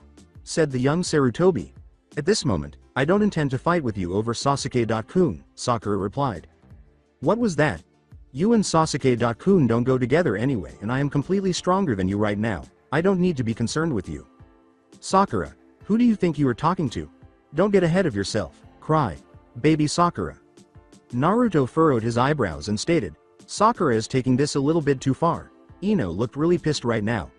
Kakashi responded, Sakura is the type to brag about her strength or hurt others willingly. The main guess is that she wants Ino to take her seriously and don't show any mercy. Ino, I have always believed those words you told me. I always hoped they were true, the Haruno thought as she gazed into Ino Yamanaka's pale blue eyes. I wanted to be like you were my goal, and thanks to you, I am here. That's why, Ino, I want this to be an all-out fight. Unless I really surpass you, it's meaningless. Okay, seriously, what is up with the seriousness between these two? Naruto inquired. Kakashi responded, it's a stand-off between the two of them, sort of like your rivalry with Sasuke. They are battling to see who is stronger and more worthy of winning Sasuke's heart. They both strapped their headbands onto their foreheads, and Sakura began with a jutsu. Ino then grinned as she removed her headband from her waist and said, I get it, Sakura, all-out battle. Ino thought, just a bunshin no jutsu. The Yamanaka exclaimed, this is not the academy graduation exam, you think that you can beat me with a textbook jutsu like that? Then she considered, if I just look closely, I can figure out which one is the real one. Sakura grinned, channeling her chakra to her feet and racing ahead of Ino's wide open eyes, which caused Ino to lose sight of her and take a blow to the face. If you think that I am the same, cry. Baby Sakura, then you will be hurting. Get serious, Ino. As she cleaned her cheek, Ino remarked, as you wish, here I come. I'm glad you said that. HMPH, looks like she is using that exercise we learned in Wave in spades. After all, she is the best one on our team when it comes to chakra control. Ishide said. Lee thought, beautiful movement, Sakura.san, and clutched his fist. While Sakura and Ino were at a standstill, Naruto remarked, although Sakura has gotten stronger with her stamina, Ino has been training as well. They look evenly matched and it is possible that they may beat themselves to a standstill. Lee yelled, no way, Sakura, Chan will win this. Sakura is at a disadvantage, she is against Ino, who has access to her clan jutsu, the Shintenshin no jutsu. If she finds some way to trap her, she is done, but on the bright side, Sakura is quick and she can think on her feet almost as fast as you, Naruto. Kakashi replied with rationality. When Ino yelled, there is no way you could be even with me, 10 minutes later, Sakura angrily shot out, hey, of course. How could I be someone who even worries about growing their hair and looking pretty? You better stop disrespecting me, idiot, letting that trash talk get to you. I don't know what she's gonna do. Shikamaru yelled. I don't like that Ino, Shoji said tremblingly. So simple, Sakura laughed as Ino took her kunai and chopped off her ponytail. I don't need this. I am going to end this right now. I will make you say, give up, from your very own mouth, the Yamanaka exclaimed, casting her hair to the ground. That hand sign. Shikamaru looked incredulously at Ino. That can't be, Shoji remarked. I can sympathize with your desperation, but that is useless, remarked Sakura. Ino answered, "Bah, we will see about that." Shintenshin no Jutsu, a jutsu known only to the Yamanaka clan. By using your spiritual energy and projecting at an opponent, you can take control over their body for a few minutes, but the downside is that spiritual projection moves at a slow pace, and if you miss, your body will be an inanimate doll for a few minutes, leaving you vulnerable. So what? We won't know until we try. Which one? Shikamaru asked himself as both bodies halted and their heads hung in midair as Ino yelled, "Ninpo! Shintenshin no Jutsu!" Suddenly, there was stillness, and Sakura shifted to the side. Sakura remarked, "Too bad, Ino." The girl attempted to move, but she got trapped in Ino's hair as she looked down. "You fell for it, Sakura, it was all an act. This is a special rope using my hair and chakra. Now since you can't move at the moment, I will be ending this duel. Ninpo! Shintenshin no Jutsu." After Ino's mind subdued Sakura's this time, Sakura raised her hand and said, "I, Haruno Sakura, would like to," Naruto yelled. "Sakura, remember what I taught you?" Ino turned to face Naruto and thought, he is so annoying. "If you lose to that woman, we won't be able to defeat that man and you will never gain Sasuke's respect as a woman." Naruto screamed and Sasuke responded, "Come on, Sakura." Ino wondered, what is he smiling about? It is all useless, before a chill went through her body. What? This sensation. Geez, Naruto is so loud, but he is right, I can't lose here, there is too much at stake here. As she gripped her head, Sakura thought, "What? Sakura, no way." Sakura seized over and yelled, "Like hell I'll forfeit." Hayate inquired, "Hey, what's the matter? Do you want to forfeit or not?" The proctor wondered, which one is in control now? Shikamaru then said, "Huh? What is wrong with Ino?" After Ino thought, "No way? My jutsu failed." The inner Sakura grabbed her and started to crush her, saying, "Ino, if you don't get the hell out of my body, I swear to Kami you will be sorry." When Ino let go of the jutsu, the two opponents came back to life and began to breathe heavily. Ino questioned, "You have two minds, what are you?" Her adversary responded, "Don't you know, women have to be tough to survive or they will not making out in the real world." As they came at each other, thinking, this is the end, Sakura slipped under Ino's attack and threw her a flying uppercut to the chin at the last second, sending the Yamanaka to the ground unconscious. Soon after, the two stood up again for a final blow. After waiting for the blonde to stand up, Hayate announced, "Winner, Sakura Haruno." Looks like even Sakura has gotten a little stronger as well. Many things have happened, but I am glad that I entered them in the Chunin exams, Kakashi was thinking to himself. When the board flashed to announce Tenten and Tamari as the new fighters, the Konoha girl grinned confidently at being in the finals and went down the stairs to confront Tamari, who was grinning back at her. "Are the contestants ready?" "Good luck, Tenten," yelled Lee. Neji grumbled, "Now, the second member of the Sand team, this could be interesting." After receiving confirmation nods from both kunoichis, Hayate sliced off his hand and said, "Now match 5, Tenten vs Sabaku no Tamari, begin." The weapon's mistress hurled a kunai at the wind mistress, but Tamari collected wind. Natured chakra to deflect the blow. Tenten and Tamari both leapt back to gain some separation. "What?" Tenten asked, but that attack was right on target. Naruto was thinking, she is using wind manipulation, bad matchup for Tenten. She has absolutely no chance in winning unless she has a fire jutsu. Since Guy never utilizes ninjutsu in respect of Lee, Tenten will lose this one. When Tamari opened her fan and unclasped it, she saw a purple moon on it. "This is the first moon, girl. When you see all three, the match will be over." "How is she doing that? She is not using any hand signs or anything, but yet my attacks can get through," Tenten said, gritting her teeth as she searched her mind. As Tenten sprinted at Tamari, she threw kunai in all directions, thinking, this should work. However, the attack failed again, and Tamari used her fan to blast Tenten and her weapons away. "You are on the second moon, sister. Look, it's over, your weapons aren't effective against my style, which has been proven twice," Tamari replied. "Tenten, you are not thinking of using that technique, aren't you?" Lee asked softly as Tenten unclasped the two scrolls on her hips. Tenten separated the two scrolls and bit her thumb, drawing blood. Tenten thought, "I have no choice, this move should be able to pierce that wind defense of hers. I can't lose here, there is someone that I want to fight here." "Well, like they always say, the third time is the charm, so Shoryu," she yelled. Tenten flew up and levitated in the center as the two scrolls exploded and swirled around her. She caught one of the scrolls in midair and started to turn it around till it unfolded around her. She then wiped her blood on the markings, causing different weapons to appear. Tamari then swung her fan to cause the weapons to blow off course and stab or fall on the ground around her as Tenten flung them at her one by one. Tenten returned her hands to her body with a sly smile, and to everyone's amazement, the weapons returned to her. Kakashi reflected, very clever, she used wires to attack to the weapons, clever girl that guy got. Tamari swung her fan and yelled, Ninpo! Kamaitachi no Jutsu! The weapons were blasted back again, trapping Tenten in a wind cyclone where she was sliced by unseen wind blades. Sorry, today is not your day, you lose, princess. Tenten dropped to the floor, and Tamari led her to land on the blunt end of her fan. Lee said, no way, and Neji added, Tenten's weapon attacks were rendered useless. How boring, said Tamari.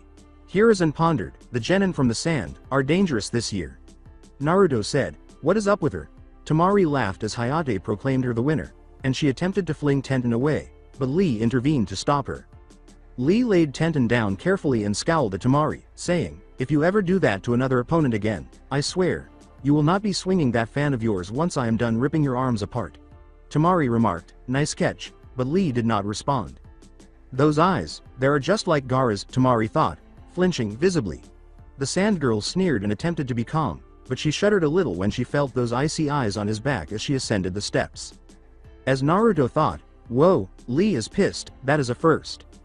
The board then flashed to display the following fighters, Shikamaru, Nara and Kinsuchi, after Hayate had a number of ninjas take Tenten's scrolls and seal her weapons back into them. Me, huh? The lazy genius sighed. When the two opponents squared off, Shikamaru remarked, man, this sucks. Plus it is tough fighting against a girl. Kin hissed, then I will end it quickly. Her blonde friend cheered, don't lose, Shikamaru.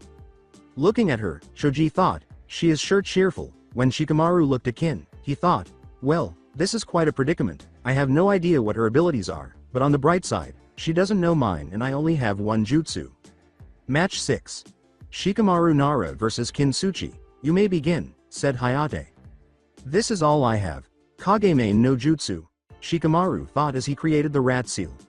His shadow enlarged and sped toward Kin, who ducked it, thinking, whatever that jutsu does, I really don't want to know what he will do. Damn it, Kageme no jutsu. Kin pondered, he did it again, which possibly means that it is the only jutsu in his arsenal. She said, you are a one-trick pony, aren't you? All I have to do is watch your shadow and I will have nothing to fear at all. Shikamaru noticed a noise behind them and dove under them as she threw Senbon at him. That is an old trick.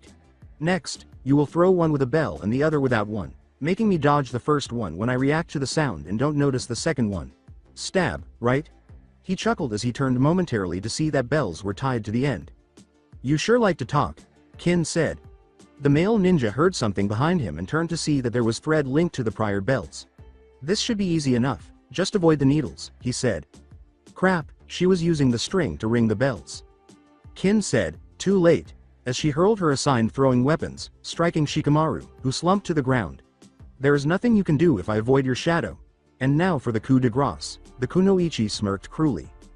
Her body began to tremble as she strained to understand what was happening, and Shikamaru stood up grinning and exclaimed, Kageme no jutsu success. What are you talking about? I don't see your shadow anywhere. Shikamaru pulled the senbon from his arm and shoulder and asked, you haven't noticed yet? No way, exactly, idiot. A string at that height can't produce a shadow. I can lengthen, shrink and freely control my shadow, though there is a limit. Damn it, she was thinking. The shadow is getting fatter and fatter, so this wasn't the shadow of the string. Shikamaru pulled a shuriken from his holster and said, yup, I made my shadow really skinny to make it look like it was being cast by the string and attached it to you. Kin followed suit, and she yelled in protest, are you crazy? Both of us are locked in the same movements. If you attack, you will get hurt too. Tell me something I don't know, you aren't. Shikamaru launched his throwing star and declared, we will keep throwing shurikens to see how long we can last. You fool, Kin said, letting go of her own. Kin thought, bah. He is just bluffing, as the shuriken approached their head more and more. Shikamaru said, hey, one down, if you are a shinobi, then you should fight with the knowledge of your surroundings even if we move the same. She abruptly leaned back, causing her head to crash into the wall.